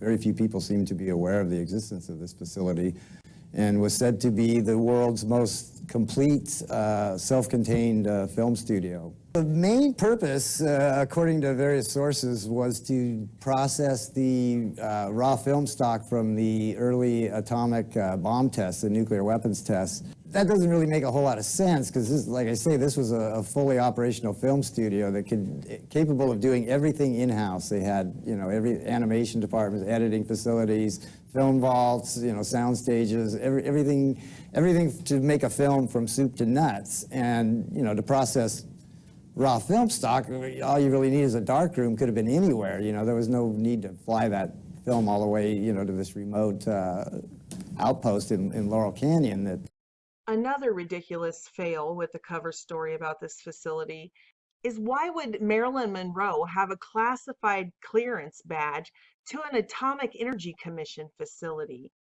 they've stuck to that story about the atomic energy and all of that. Yet at the same time, all of these Hollywood actors had security clearance to enter this facility.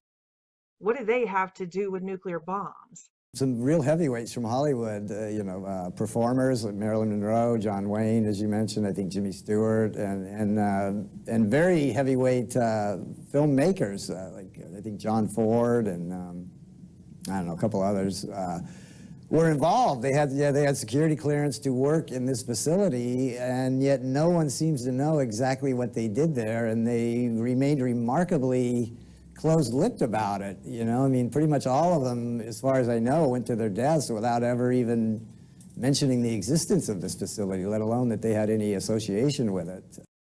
And then officially, this facility ceased to be operational in 1969. And then a private person purchased it, but they turned it into a celebrity rehab. Yeah, a celebrity rehab. And here's the address right here. 8935 Wonderland Avenue. This is where they took the celebrities during their breakdowns and stuff. But like we talked about in the last video, that it's very common for their programming to break down. And we see these breakdowns, especially with the Disney kids like Britney Spears. It's really common to see them break down, and then they secret them away to these facilities and reprogram them, or I mean, if it's even them who comes back out, because at this point, nothing would shock me.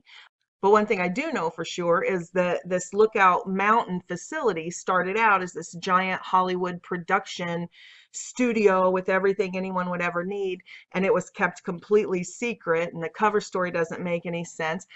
And even though I don't have any secret footage to see what was going on inside that facility, I am going to show you what came out of Laurel Canyon during that era. Absolutely no doubt that it's a star factory. It's a factory. There were so many bands that emerged out of the Laurel Canyon scene. And one of the things that we're going to find that is the primary premise of the book is almost all of these bands had within their family background military intelligence, some form of military ties, political ties. I'm going to name some of the bands out of Laurel Canyon because there's so many. The Byrds, The Doors, Buffalo Springfield, The Monkees, The Beach Boys, Steppenwolf, Love, Frank Zappa and the Mothers of Invention, The Turtles, The Mamas and the Papas, The Flying Burritos Brothers, The Eagles, America. There was the singer-songwriters, Jackson Browne, Joni Mitchell, James Taylor, Linda Ronstadt, Carole King. It's nuts. Yeah, it's amazing how much talent poured out of such a tiny geographic area over such a very short period of time. So seriously, what are the odds? Back during that era, there was only about 1,000 people living in that community. And every single enormous international phenomenon on the music forefront of the whole world came out, all of those people, all of those groups at the same time. Seriously, there was that much talent in that little handful of people in that neighborhood. And keep in mind that they're still not admitting that this studio here has anything to do with it.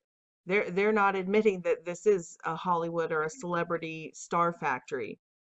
So just coming out of here, out of these houses and the pubs and the little bars and clubs, all of these international mega superstars like the Eagles, America, the Monkees, the Doors, the Beach Boys.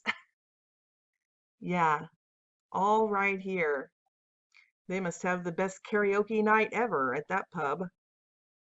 And I'm going to show you a ton of absurd phenomena surrounding all of that in just a second. But let's jump back to one that wasn't on the list he just read, and that's Jim Morrison. Because overnight, Jim Morrison was just like this short-haired, clean-cut, preppy kid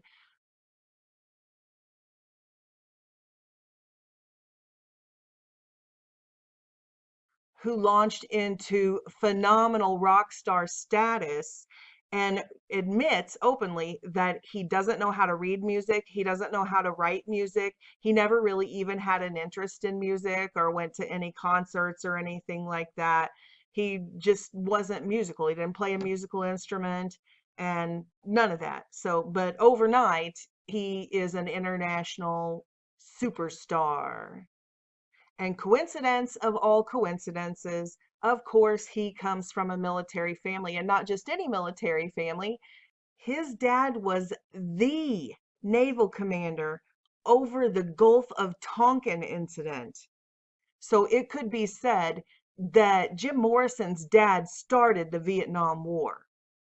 And besides his key role in the Gulf of Tonkin incident, he just also happened to be in Hawaii on December 7th, 1941, to witness the attack on Pearl Harbor. And certainly the most famous or enigmatic figure to emerge from that scene would have to be Jim Morrison, the Lizard King. The Lizard King, the Lizard King. It gets even weirder because you discussed the fact that Jim was not really a likely candidate to be a rock star, and he wasn't even a musician. Yeah, he had no musical background at all, by his own account. He had never had much interest in music, even as a fan. He said he'd only been to like 1 or 2 concerts, in his life. He didn't really listen to a lot of music. He never viewed himself as a singer. Not long before he emerged as this figure that we see here, it was a very much different Jim Morrison. So again, we see this alter ego. I don't know that I would call it like a multiple personality disorder type MK Ultra thing, but there is no denying that he was instantly reinvented to play this character, Jim Morrison of the Doors. And then this character that he's playing here was broadcast simultaneously, instantaneously, worldwide.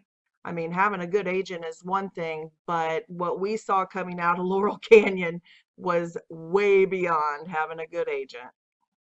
Okay, we'll talk some more about Jim Morrison in a minute, but let's take a quick look at all of the other counterculture superstars that were churned out of Laurel Canyon and how many of them also came from these military families and even came from generational royalty. Royal families. Where have we seen that before? I couldn't believe it. Papa John Phillips of the Mamas and the Papas. He was the son of a career Marine Corps officer who also various other members of his family were very closely tied to the military as well. His mother, his older sister, and his first wife were all career Defense Department employees. And he himself was initially prepped for a military career. I believe he was a West Point appointee or Annapolis, one of the two. I get confused because there's so many of these people have such very similar backgrounds. And not only that, but his first wife was also a direct descendant of John Adams, the second president of the United States, which is another thing that you will find is that some of these people, in addition to having a military or military intelligence background, a lot of them kind of come from what we could call like royal sort of bloodline, the blue blood bloodline, so to speak. The most unlikely person, David Crosby, of Crosby, Stills, Nash and Young. He was a Byrd, one of the founding members of the Byrds, the original members, and the guy who emerged as the biggest star. I mean, the name that we remember today. Most people don't remember Gene Clark and Chris Hillman, and his full name is David Van Cortlandt Crosby, and he is a direct descendant of 3 interrelated families: the Van Cortlandts, the Van Rensselaer, and the Van Schuyler. His family tree includes just people occupying virtually every position of prominence that you can imagine back to the founding of the country. Revolutionary War generals, Civil War generals, judges, senators, congressmen, governors, and his father, did naval intelligence work during World War II. So, well, Stephen Stills in the same band was an interesting character as well. Stephen Stills was actually in Buffalo Springfield. Of course, they then later joined forces as Crosby, Stills, and Nash. But yeah, Stephen Stills, his father appears to have been some type of a covert operative. He's described in various biographies as a mercenary or soldier of fortune or various euphemisms. And he spent a lot of time bopping around various hot spots in Central and South America where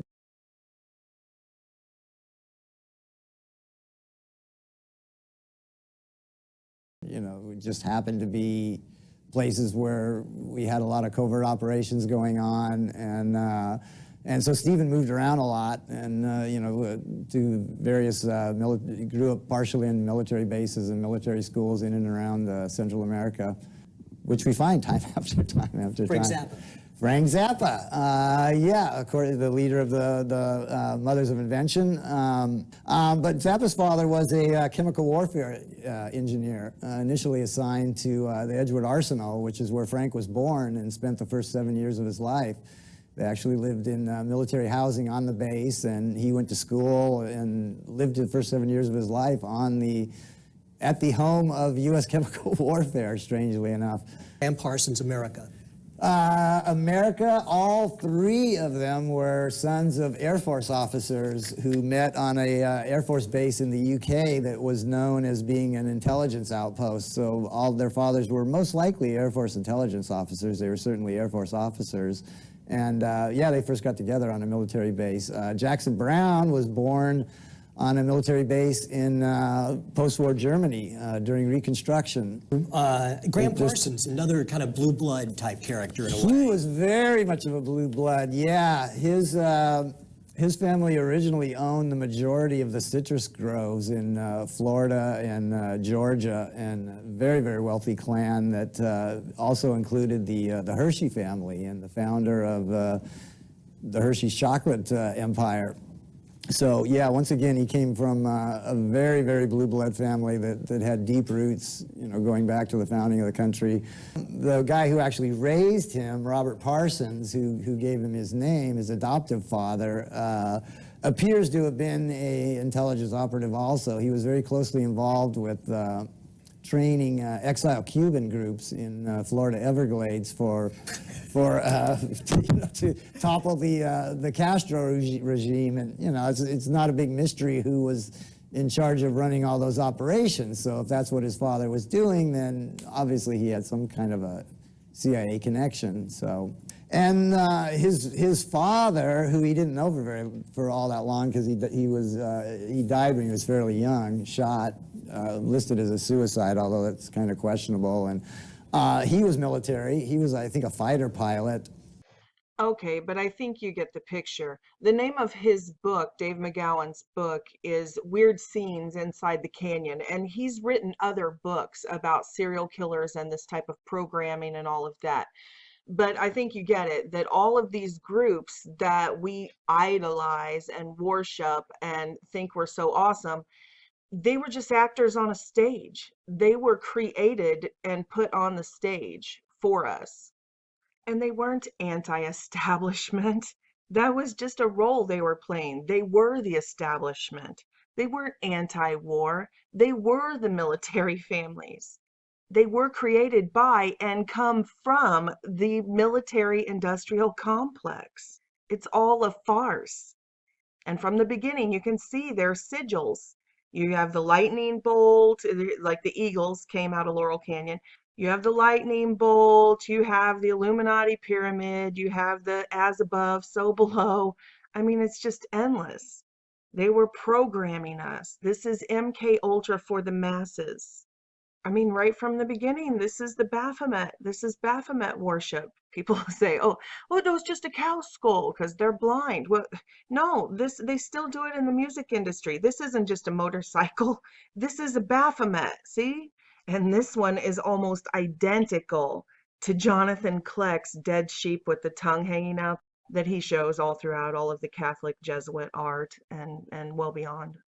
And the whole world's chanting along with the song Hotel California. Just resonates, right? Resonates with people, and they don't even know what it means.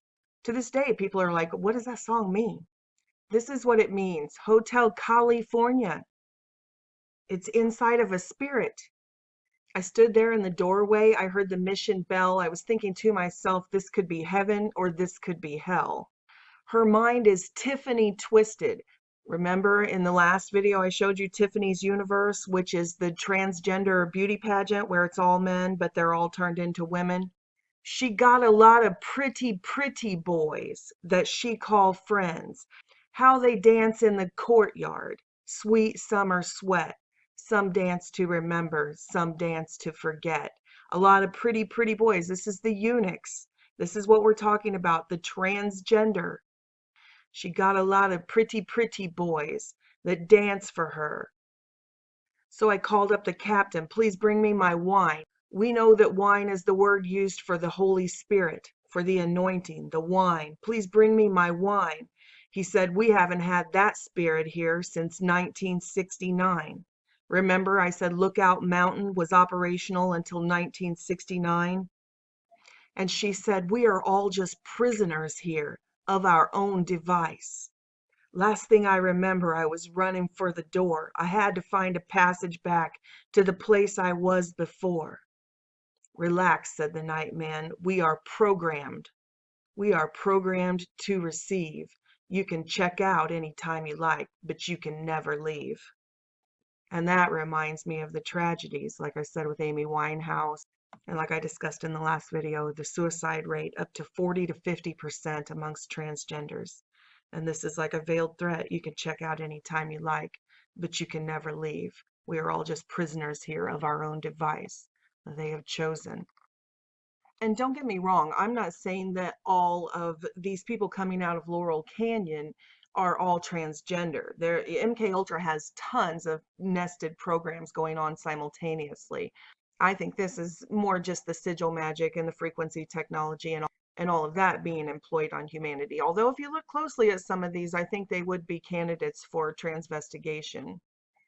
But my point with presenting the Laurel Canyon scene and all of that is just to show that these were actors and they were cast for these parts on the world stage. For example, the birds, you point out in the book that the birds, frankly, were not that good in the beginning, and they didn't really have much gear.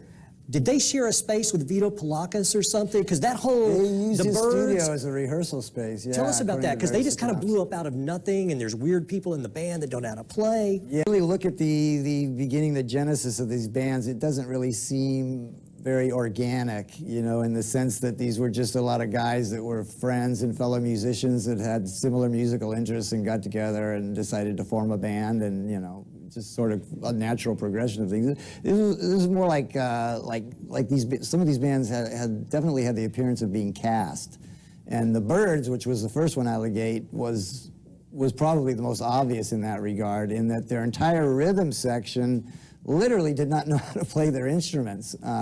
Their drummer had never picked up a pair of drumsticks in his life. He had played like bongo drums or something, and their bass player was a very accomplished musician, but he was a bluegrass mandolin player, and yet he was the guy that they drafted to be in the world's first folk rock band, to play bass, guitar. I mean, and despite the fact that they, you know, most of them did not really know how to play their instruments and did not have, you know, professional quality equipment to even perform with, they were very quickly signed and provided with studio space and rehearsal space, recording space, got brand new instruments, and all of a sudden they were a band.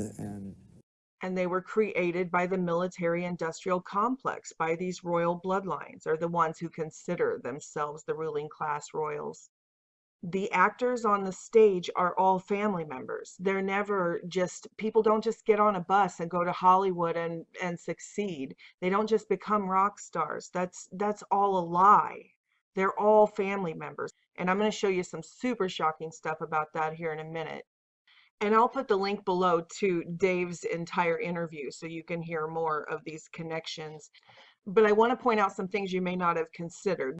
One is, back during that era from World War II throughout the 60s, Los Angeles now, we see that as, oh, well, that's Hollywood. That's where the stars come from. That's, you know, all of that. But back then it was not. The scene of Broadway and the drama and the musicians and all of that was New York and somewhat Nashville and Detroit. But there was nothing in LA yet. So they expect us to believe not only did all these super megastar bands come from there, but all these people from all over the world just packed up and moved to LA, where there was no music industry, to launch their careers in the music industry. That not a single one of them moved to New York or to Detroit or to Nashville. No, of course not. They all go the complete opposite direction. You can't get any further away from New York than going out to the West Coast. So yeah, all of these music megastars go as far as they could possibly get away from the music industry hubs to try and find a place to launch themselves into superstardom.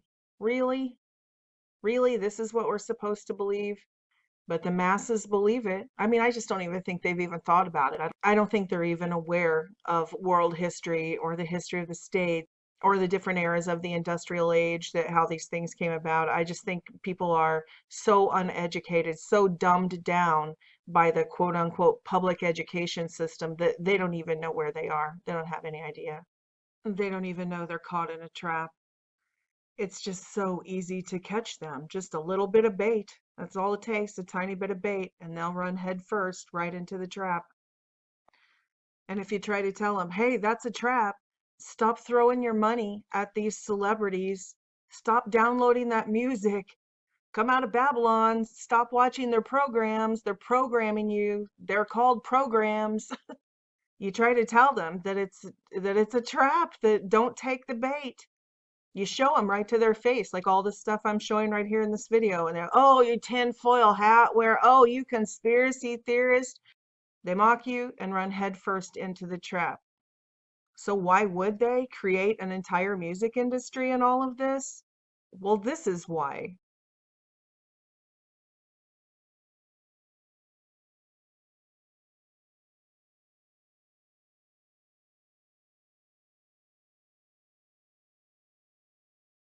And if you want more information on this subject, here are a couple of videos that I put up that were dedicated just to this subject with a lot of detail and a lot of patents and scientific information and evidence. Here's one. It's got that Beats headset thumbnail, and it's titled Music Has Been Weaponized Since the 1940s, 440 Hertz and 432 Hertz. That has a ton of information. And here's another one. Whistleblower tells all frequency experiments on unwitting American cities. And this isn't just about the music industry. This is talking about out on the West Coast. Somebody who worked for these companies is giving his testimony of what he saw, where they were covertly doing tests over entire city blocks and entire areas, beaming these frequencies to change mood. So it's not just programming your mind with triggers and sigils and behaviors and things like that, but there's an actual frequency range for each mood, for each emotion, and they know that. They know what the hertz ranges are. And the music industry is employing this on a massive scale, unbelievable scale. And people started to wake up to the Satanism in the music industry back decades ago. Remember how people started to discover, wait, if you play this song backwards, it says Hail Satan and stuff like that. And they found it again and again and again with every single group and all these different albums. And then it just kind of became a joke and moved on. Like there couldn't really be a worldwide satanic coven, right? So everybody just kind of, oh, that's blah, blah, blah. But anyway, it's true. It's all true. That stuff was on the albums. These people are Satanists. Which hopefully this wakes up even a few people. You have to see that depression and anxiety are epidemic. They are epidemic in our culture. You have to turn this stuff off. You have to. It's killing you. The truth will set you free. We're trying to set you free right now. Turn it off. You will feel so much different if you turn it off. You'll be able to think clearly. You'll be able to experience empathy. You won't be in such a dark, depressed mood. And not just the mainstream music. We have to turn off these mainstream Hollywood programs. People have gone their entire lifetimes and never stepped out from under the cult preachers for, maybe 7 days. I mean, seriously, there are people who have lived their entire lifetimes and have never gone 7 full days without standing under the preaching of this cult. I mean, like my ex-husband was one. I mean, the day the new movies came out, I think it was Tuesday was new release day, he was at the Red Box. Or he was downloading them digitally or at Family Video or often couldn't even wait for that, had to go to the theater and see them, was just at their beck and call. And I know he's not an anomaly. This is how people live. This is why the video stores and the red boxes and stuff make it, is because people are just waiting for the next sermon from these people. And not just the movies. Now they've got these Big Brother screens in all of our homes that people just cannot, I mean, they will tear each other apart on Black Friday to make sure they have their screen. And then their whole life is come home from work, from the labor force as a human resource like gas or coal, come home from their work for the military industrial complex and sit down on their couch or in their easy chair and stare at the TV all night long until it's time to go to sleep and get back up and go back to work for them. Come home, watch TV, go to work, watch TV, go to work. And they think that's life. Or I guess now the bread and circus includes video games just as much. And they can't break the cycle. They never get out from under it long enough to think clearly. The subliminals, the frequencies, and even the surface message becomes their identity. So I want to take just a second and show you the connection, because these people came out of Laurel Canyon too, at the very same time that they were producing this music industry. Like Jack Nicholson here, he was considered one of the Young Turks, and they were producing this group of young, beautiful people that they were putting on the world stage through the movies, simultaneously while they were putting these others on the world stage through the music industry. And they were intertwined because they couldn't get enough people interested in these bands that didn't even know how to play their instruments. They used these people to go in and draw crowds into the clubs. And even further, there were no clubs when they created the bands. They had to actually create infrastructure to promote this. So simultaneously, they created the bands, then they went out and bought the properties and created the clubs, but they couldn't get anyone to go to the clubs because nobody had heard of them and nobody listened to this type of music. People were clean cut, you know, back in the 50s before they introduced this counterculture. So they had a troupe that traveled around of these hippie dancers that would go club to club to club, and they would get in free and they would dance, and people would come to see this weird hippie, crazy dressed people, you know, this sort of freak show. They actually called the hippies freaks at first. So that was the draw. That's how they got an organic audience to go in. They wouldn't come listen to the music, but they would come to see this quote unquote freak show of dancers, this audience that they had created to go club to club. And then they also sent in the Young Turks, which was this troupe of actors. And they heavily advertised these stars going to these clubs. So people started going to the clubs to see if they could bump into these stars. And once they got them in there, then they were under the influence of the frequencies and the drugs. I mean, that was the culture. They introduced the drugs simultaneously to the frequencies and created this enormous drug culture, which we still have today. Whether that's legalized drugs or illegal drugs, it's all the same thing. The crime syndicate owns Big Pharma, and they also own the cartels, the illegal drug cartels. So it's all one big thing. Whether you're buying their antidepressants to cope with this world of darkness they've created around us, or whether you're just a regular drug addict like the hippies, I would say that we are still largely a drug addicted culture. So I just can't say it enough. This is MK Ultra for the masses. If you feel hopeless and helpless and depressed and all of that, then you need to come out of Babylon. You need to stop programming your mind with their garbage and stop taking their drugs and come back to life. You don't have to be a zombie.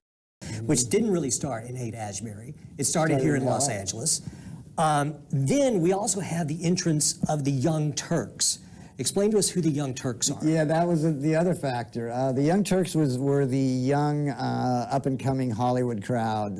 You know, the beautiful people of Hollywood who were on the rise. People like Jack Nicholson, Warren Beatty, Peter and Jane Fonda, Sharon Tate, Bruce Dern, Dennis Hopper, various others who I can't think of their names right now. But anyway, they were all very much a part of the scene too, and a lot of them lived in and or hung out in Laurel Canyon and had a very very close symbiotic relationship with the musicians of Laurel Canyon.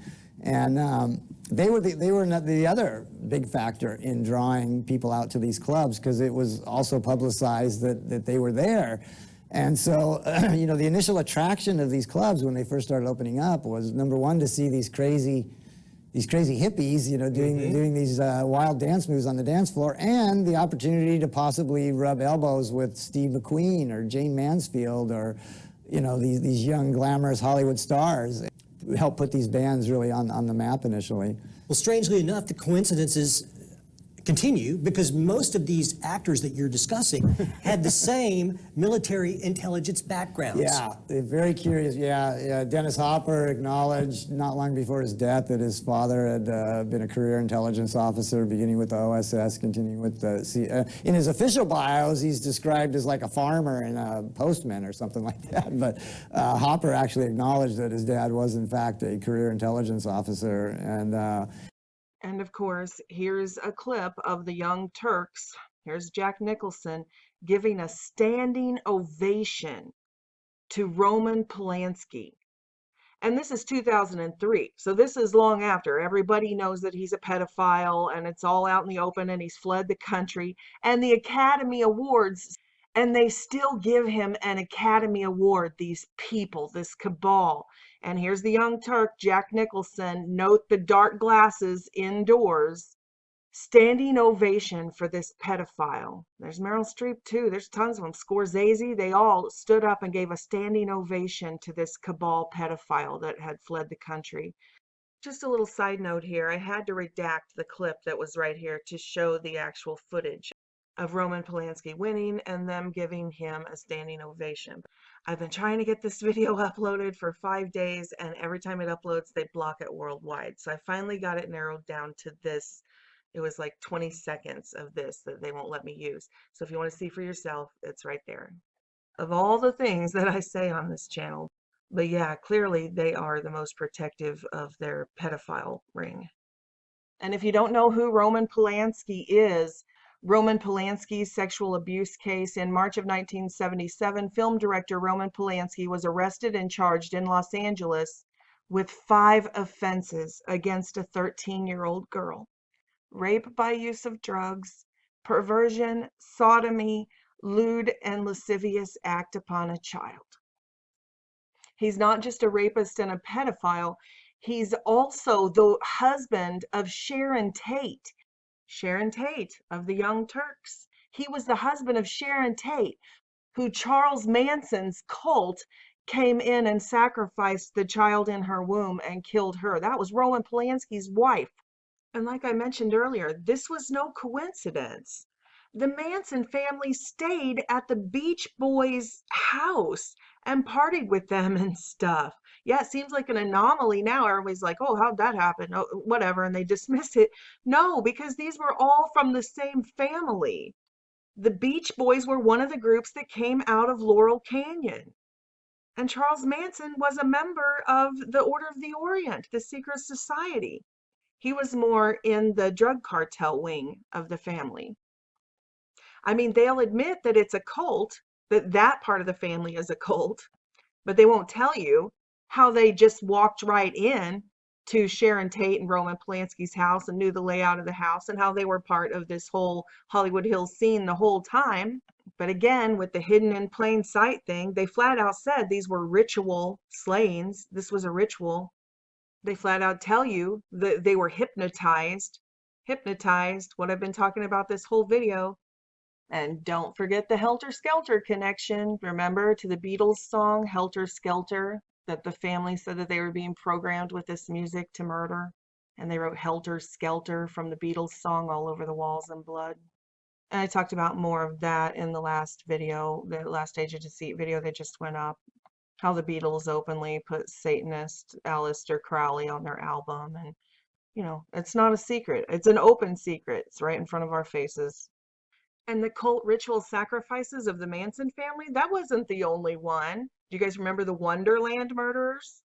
How I just told you like 30 minutes ago that the address of the Laurel Canyon MK Ultra facility at Lookout Point was on Wonderland Avenue? Well, here's another slaying on Wonderland Avenue. The quiet, winding streets of LA's Laurel Canyon are home to many of Hollywood's elite, but the swanky enclave has many ghosts, most notably the bloody and gory Wonderland murders. The article goes on to say police have gone on record to say it was more gruesome than the Manson family killings at the home of director Roman Polanski and his wife, the late Sharon Tate. But again, it's drug related. The Wonderland Gang was an influential group of drug dealers in Los Angeles. They thrived during the cocaine-fueled days of the late 70s and 80s. This was this drug culture that the CIA produced. And they had their cartels all the way down to the street level, just like we see today. What it's MS-13 is the leftist arm of the drug distribution, and their hitmen and stuff like that. Well, it was the same thing back then. Even the very fact that they coined the phrase the Young Turks, that they called themselves the Young Turks, that has nothing to do with up and coming new fresh talent. You know who the Young Turks are? The Young Turks were responsible for one of the worst genocides in world history against Christians. They just ambushed one day and pulled all the little school children out of their school while they were away from their parents, and it was horrific. I did a video about it.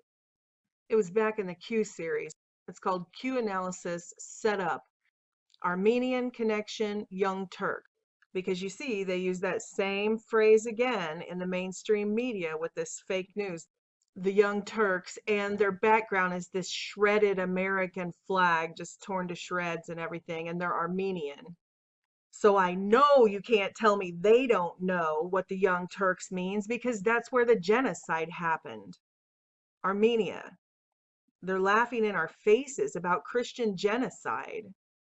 It's unbelievable. And I show in that video the analytics of searches on the term QAnon, and you can see, you know, how they do the world graph and shows where interest by region, that next to the United States, Armenia, there were more people following all of the QAnon buzz from Armenia than a little tiny Armenia than anywhere else in the world. And to me, that just showed that they were tracking. They were watching the videos that we made. They were watching the blogs. They were watching the forums. They were doing it, obviously, from Armenia. And then I go back in world history and talk about the genocide that happened in Armenia, performed by the Young Turks. And then I go into these symbols that we see in everything from the Russian sickle to China to the Arab nations. I talk about this symbolism. And when I trace the symbolism of these genocidal maniacs throughout world history and all of the different countries, I show how it's tied into the fez, because that's where we get the fez. Anybody ever wonder why these old white guys in America are wearing these Middle Eastern fez hats? And why the Shriners, who so many of them claim to be Christian, are wearing these Muslim genocidal maniacs logos on their hats? But anyway, all of that stuff is in that Young Turks video. Okay, enough about the Young Turks. I want to end this Laurel Canyon stuff and talk about some of the mysterious deaths in this that come out of these players on the world stage. And you know how we talked about with Princess Diana, it was almost like sometimes they quit playing one character and move on to something else. It's very bizarre. After their death, we always hear of these sightings and these weird, theories that pop up. And of course, the mainstream media always says, oh, it's just because we're all so emotionally attached to them that we just can't cope with the fact they really passed on. And no, that's not it all the time. I'm going to show you some clips that are why we talk about this stuff. I mean, not everybody. I know there's people who get emotionally attached to these characters, these soap opera characters, but that's not always the case. And again, that's not a conspiracy theory, that's a fact. We all know about the Witness Protection Program and the Witness Relocation Program, where people go to work for the CIA and other programs within the government, and they give them new identities. They essentially kill off their old identities or remove them from that life, and they give them an entirely new life with an entirely new identity. In the mafia, it's really common, and that's what these crime syndicate families are.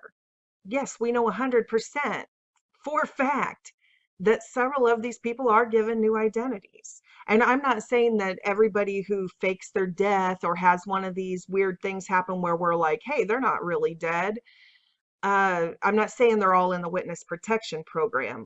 I'm just trying to point out that this isn't beyond the scope of reason, that people in these wealthy, connected families could fake their own deaths and end the life of one character and continue on living under another identity. It happens all the time. I think one of the weirdest ones that I've seen recently is the David Bowie one. Again, with the odd funeral thing. David Bowie was secretly cremated immediately with no funeral and no family or friends present. And that's not even the weird part. Here's the weird part. So when David Bowie dies, this guy goes on Sky News claiming to be Jack Stephen to talk about the death of David Bowie. Okay, so this is Jack Stephen. I mean, you can see they've done the analysis. People have broken it down. You can see he has gaps in his teeth and stuff, and these are David Bowie's teeth. So, I mean, does this not look just like David Bowie, who is supposed to be dead, but is on a television news broadcast talking about the death of David Bowie? I mean, can you not see why people would say that's not Jack Stevens? I mean, I know Jack Stevens, kind of looks like David Bowie, but that's not Jack Stevens. And people are like, why is David Bowie playing the character of Jack Stephen when he's supposed to be dead? I mean, surely you can see why people would ask that. The character on the news much more closely matches David Bowie. But anyway, what's really weird, I watched the interviews, and the whole time he keeps slipping up and talking like in the first person about David Bowie's life. And then he'll go, oh, well, that's what he told me. And then real creepy at the beginning of the interview when she asked him, how he felt about the passing of David Bowie, he says kind of tongue in cheek, well, I feel like a part of me died. Perhaps first sum up how you felt this morning when you heard this news. I was just saying earlier that I actually felt that part of me had died. But like these pictures over here in the corner, David Bowie was famous for changing his appearance and playing all these different characters and haircuts and hairstyles and costume changes and stuff. So I don't know if this was like something he requested. I don't know. Or if it's like the Brazil Boys, that movie I pointed out in the last video about where they made the 94 clones of Hitler and put one in every country, or I'm not sure what exactly is going on here, but it's not what they're telling us is going on here. So this phenomenon of the faked death and these elitists reappearing as different characters has been going on as long as there's been recorded history. It's just that right now we're all over them because of the internet. We got this citizen journalism thing going on where people are they're looking back through historic documents. They're searching this stuff out. So now it can come to light. But say just when I was a kid, we're not talking about ancient times, just when I was a kid, we had 3 TV channels. You only had news like at 5 o'clock. You only got cartoons on Saturday and just in the morning. That we didn't have just access to everything all of the time. And that's just from when I was a kid. I like to think I'm not that old. But think about when my parents were kids, my dad didn't even have a television. So if you heard one of these characters on the radio, maybe that's all you ever knew about them. You didn't get to go and compare pictures from archives or anything like that. All you knew were there were these people living somewhere on the other side of the country, and they were who they said they were. So keep that in mind as you look through some of this stuff. I'm going to play a little clip. Role, and we see that Teddy Roosevelt had a brother named Elliot, and Elliot committed suicide. Apparently he was an alcoholic and depressed. And then the next thing you know, you see Taft, that is Teddy's vice president. And when you look at Taft and alongside of Teddy, they are definitely related. Absolutely have to be related. There's no way around it. And when you look at the childhood photographs of Elliot, you can see that that's Taft. Now, Taft also plays another role. then, you know, you sort of understand what's going on, because then one of his sons, Quentin, he dies in a plane crash, gets shot down in Germany when he was age 20.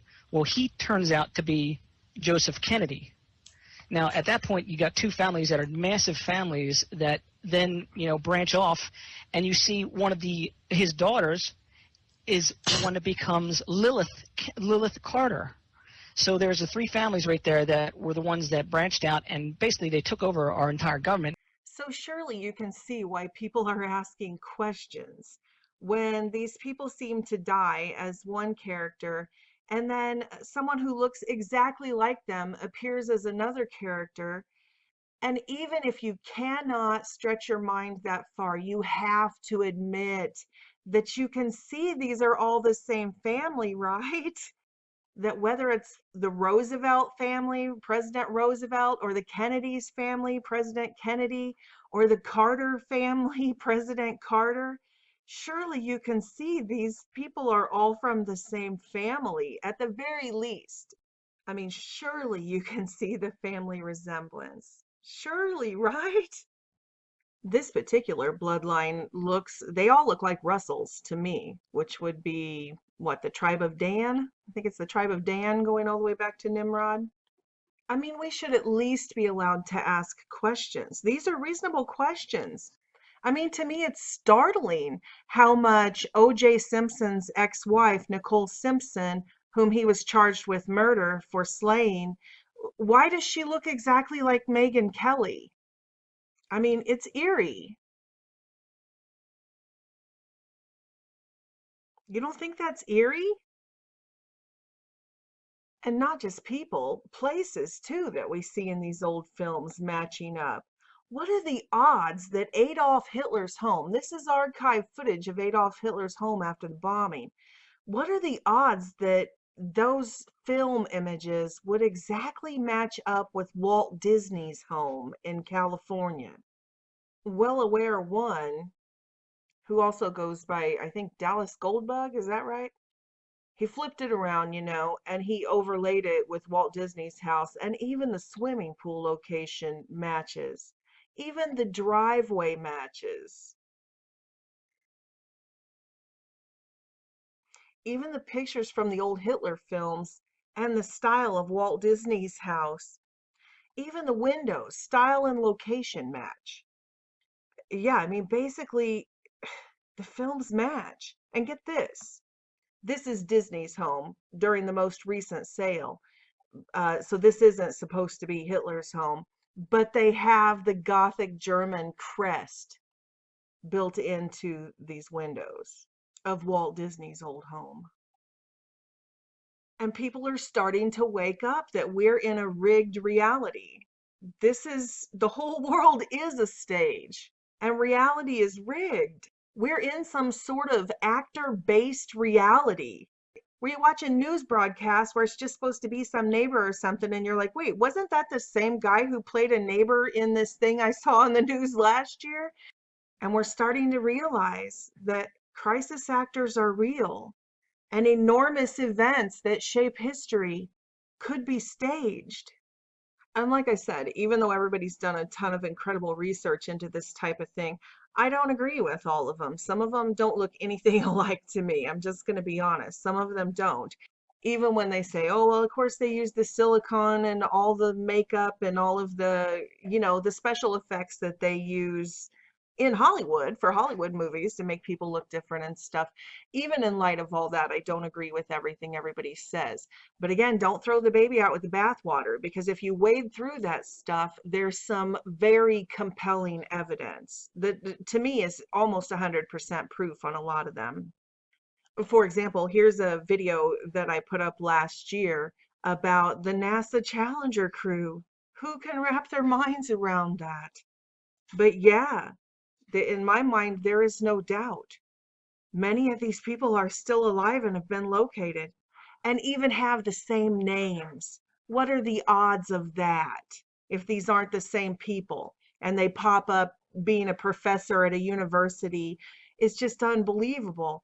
But if you go and watch that video, you can see that every single one of them have been located, and it's completely age appropriate. They're the exact age that they would be. If you haven't already seen it, that's the video. You've been lied to. NASA Challenger crew still alive. Fake news, fake science. And again, with the predictive programming and an O.J. Simpson link to boot. But remember that Capricorn 1 movie, which was exactly about that, where instead of actually putting the astronauts in the shuttle, they secreted them off into this room. And you can see here with the studio, all of this kind of stuff. Capricorn 1, that's the movie. It was a pretty popular movie. So I think I'll just end it here. I could go on forever with examples like this, but clearly, whether you think it's just a breeding program or some sort of cloning program, or whether this is just an actor-based reality, that there are several people playing several roles all around us, and about 75% of what we consider reality is just this theater. I personally think it's some of all of that. I think all of that's going on. I think the breeding program's going on. I think the synthetics are going on. I think the soul transfer, artificial type reincarnation thing is going on. I think there's a ton of faked deaths. I think there's witness protection program type stuff. I think, I think it's all going on. And I know, it sounds like some sort of crazy over the top James Bond 007 type episode thing.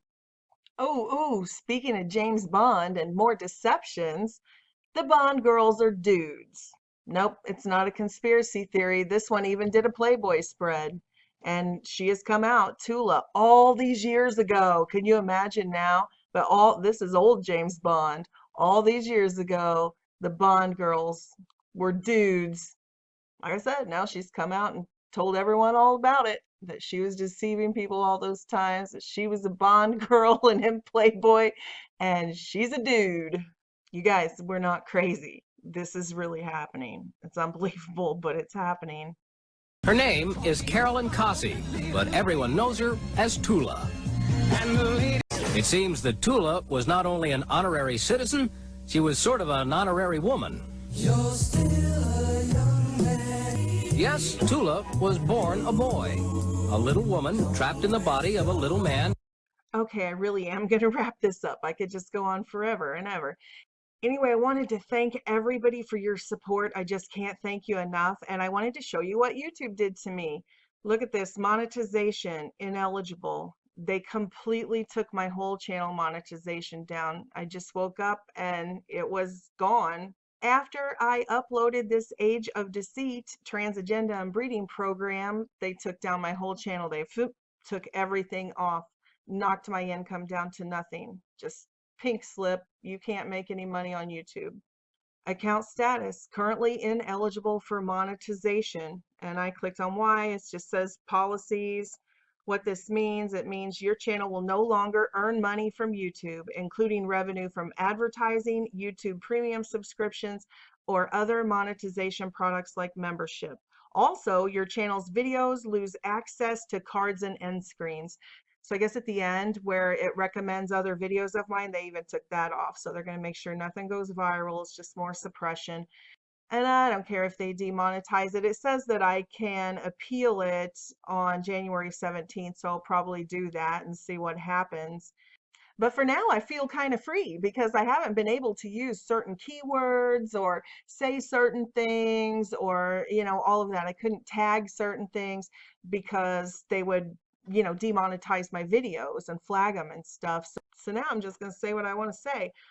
But I just wanted to let you guys know because I don't really know how long they're going to allow me to exist on this platform.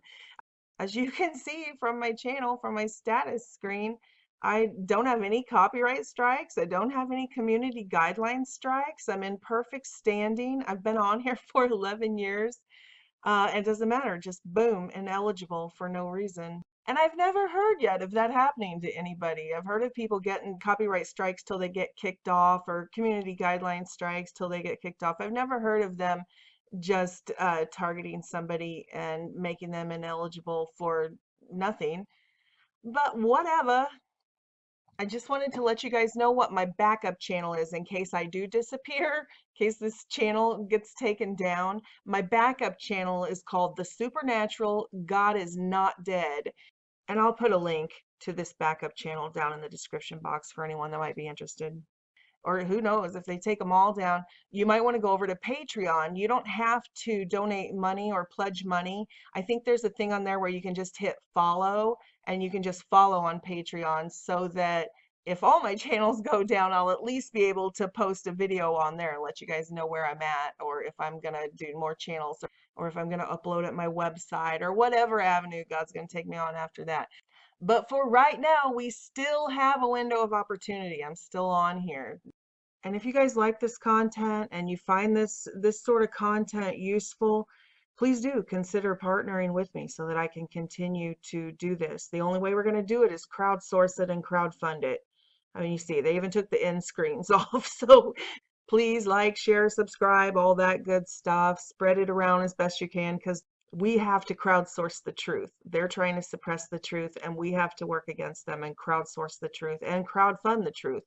Because like you see right here, they're going to make sure that we can't make a penny where other people are making, $20 million a year. But that's not going to stop us. You know that. And I'm a fighter. So I hope some of you'll step up beside me and help me fight the good fight all the way to the end. And as always, all of those links, Patreon, PayPal, GoFundMe, will all be down in the description box. And I need to ask you this time, please pray for me and my family, because I don't know who in the coven I ticked off with that last video, but it's been hardcore spiritual warfare ever since that went up. And it's not just coming from YouTube. Like, here's somebody hacked my cell phone. And I know that's just what they do with the 666s, but I mean, you can see that's not even a real number. There's not even 4 digits. It's just 3 at the end. So right after that video went up, my phone started getting slammed with these 666 calls, and they hacked my contact list. But out of hundreds of people, the only 2 people that they contacted were my 2 closest relatives, my brother and my niece.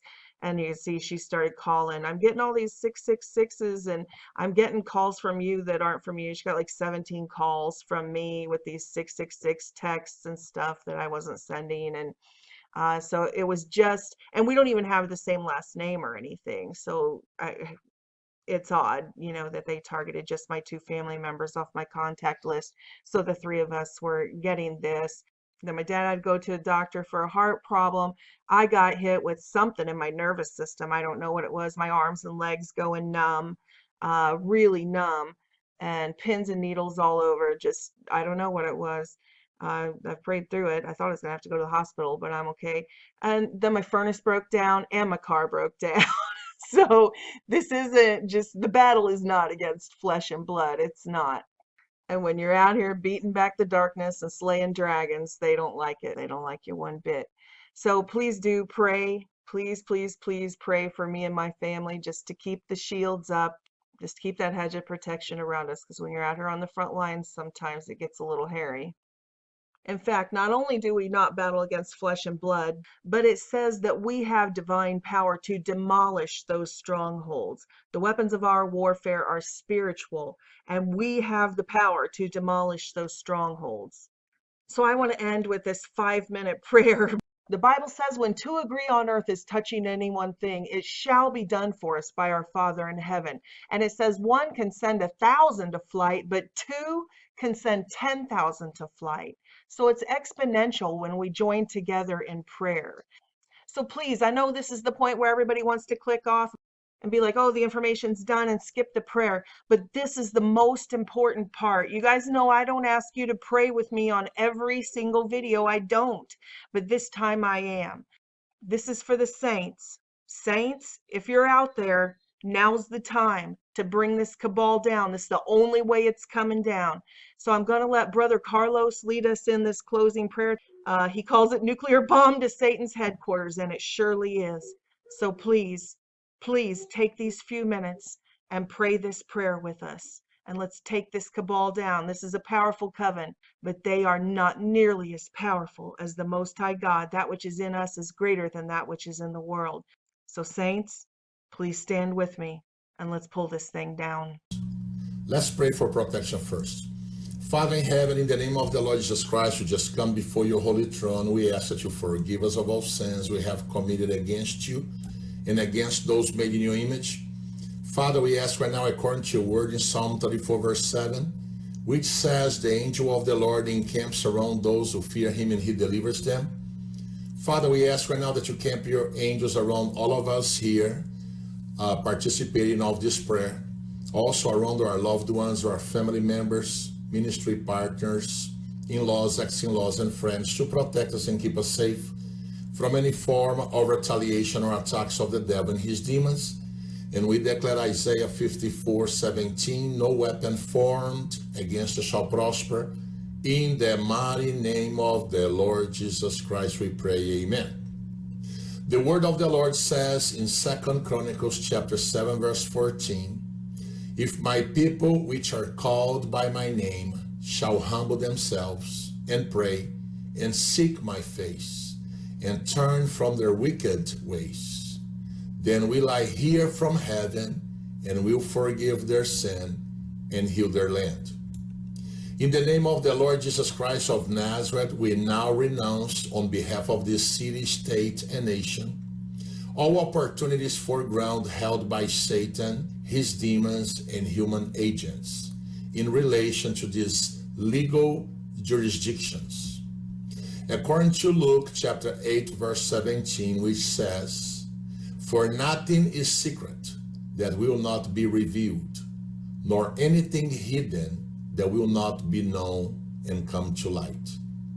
We now expose and declare judgment over all Satan's wicked spirits, their schemes and assignments, and all evil works carried on by Satan's human agents over the city, state, and nation. The word says, do you not know that the saints, God's people, will judge the world? And if the world will be judged by you, are you unworthy to judge the smallest matters? Do you not know that we shall judge angels? How much more things that pertain to this life? 1 Corinthians chapter 6, verses 2 and 3. In the name of the Lord Jesus Christ of Nazareth, and by the power of his shed blood on the cross, we now command to come to light all Satan's evil actions carried on by his demons and human agents in this city, state, and nation.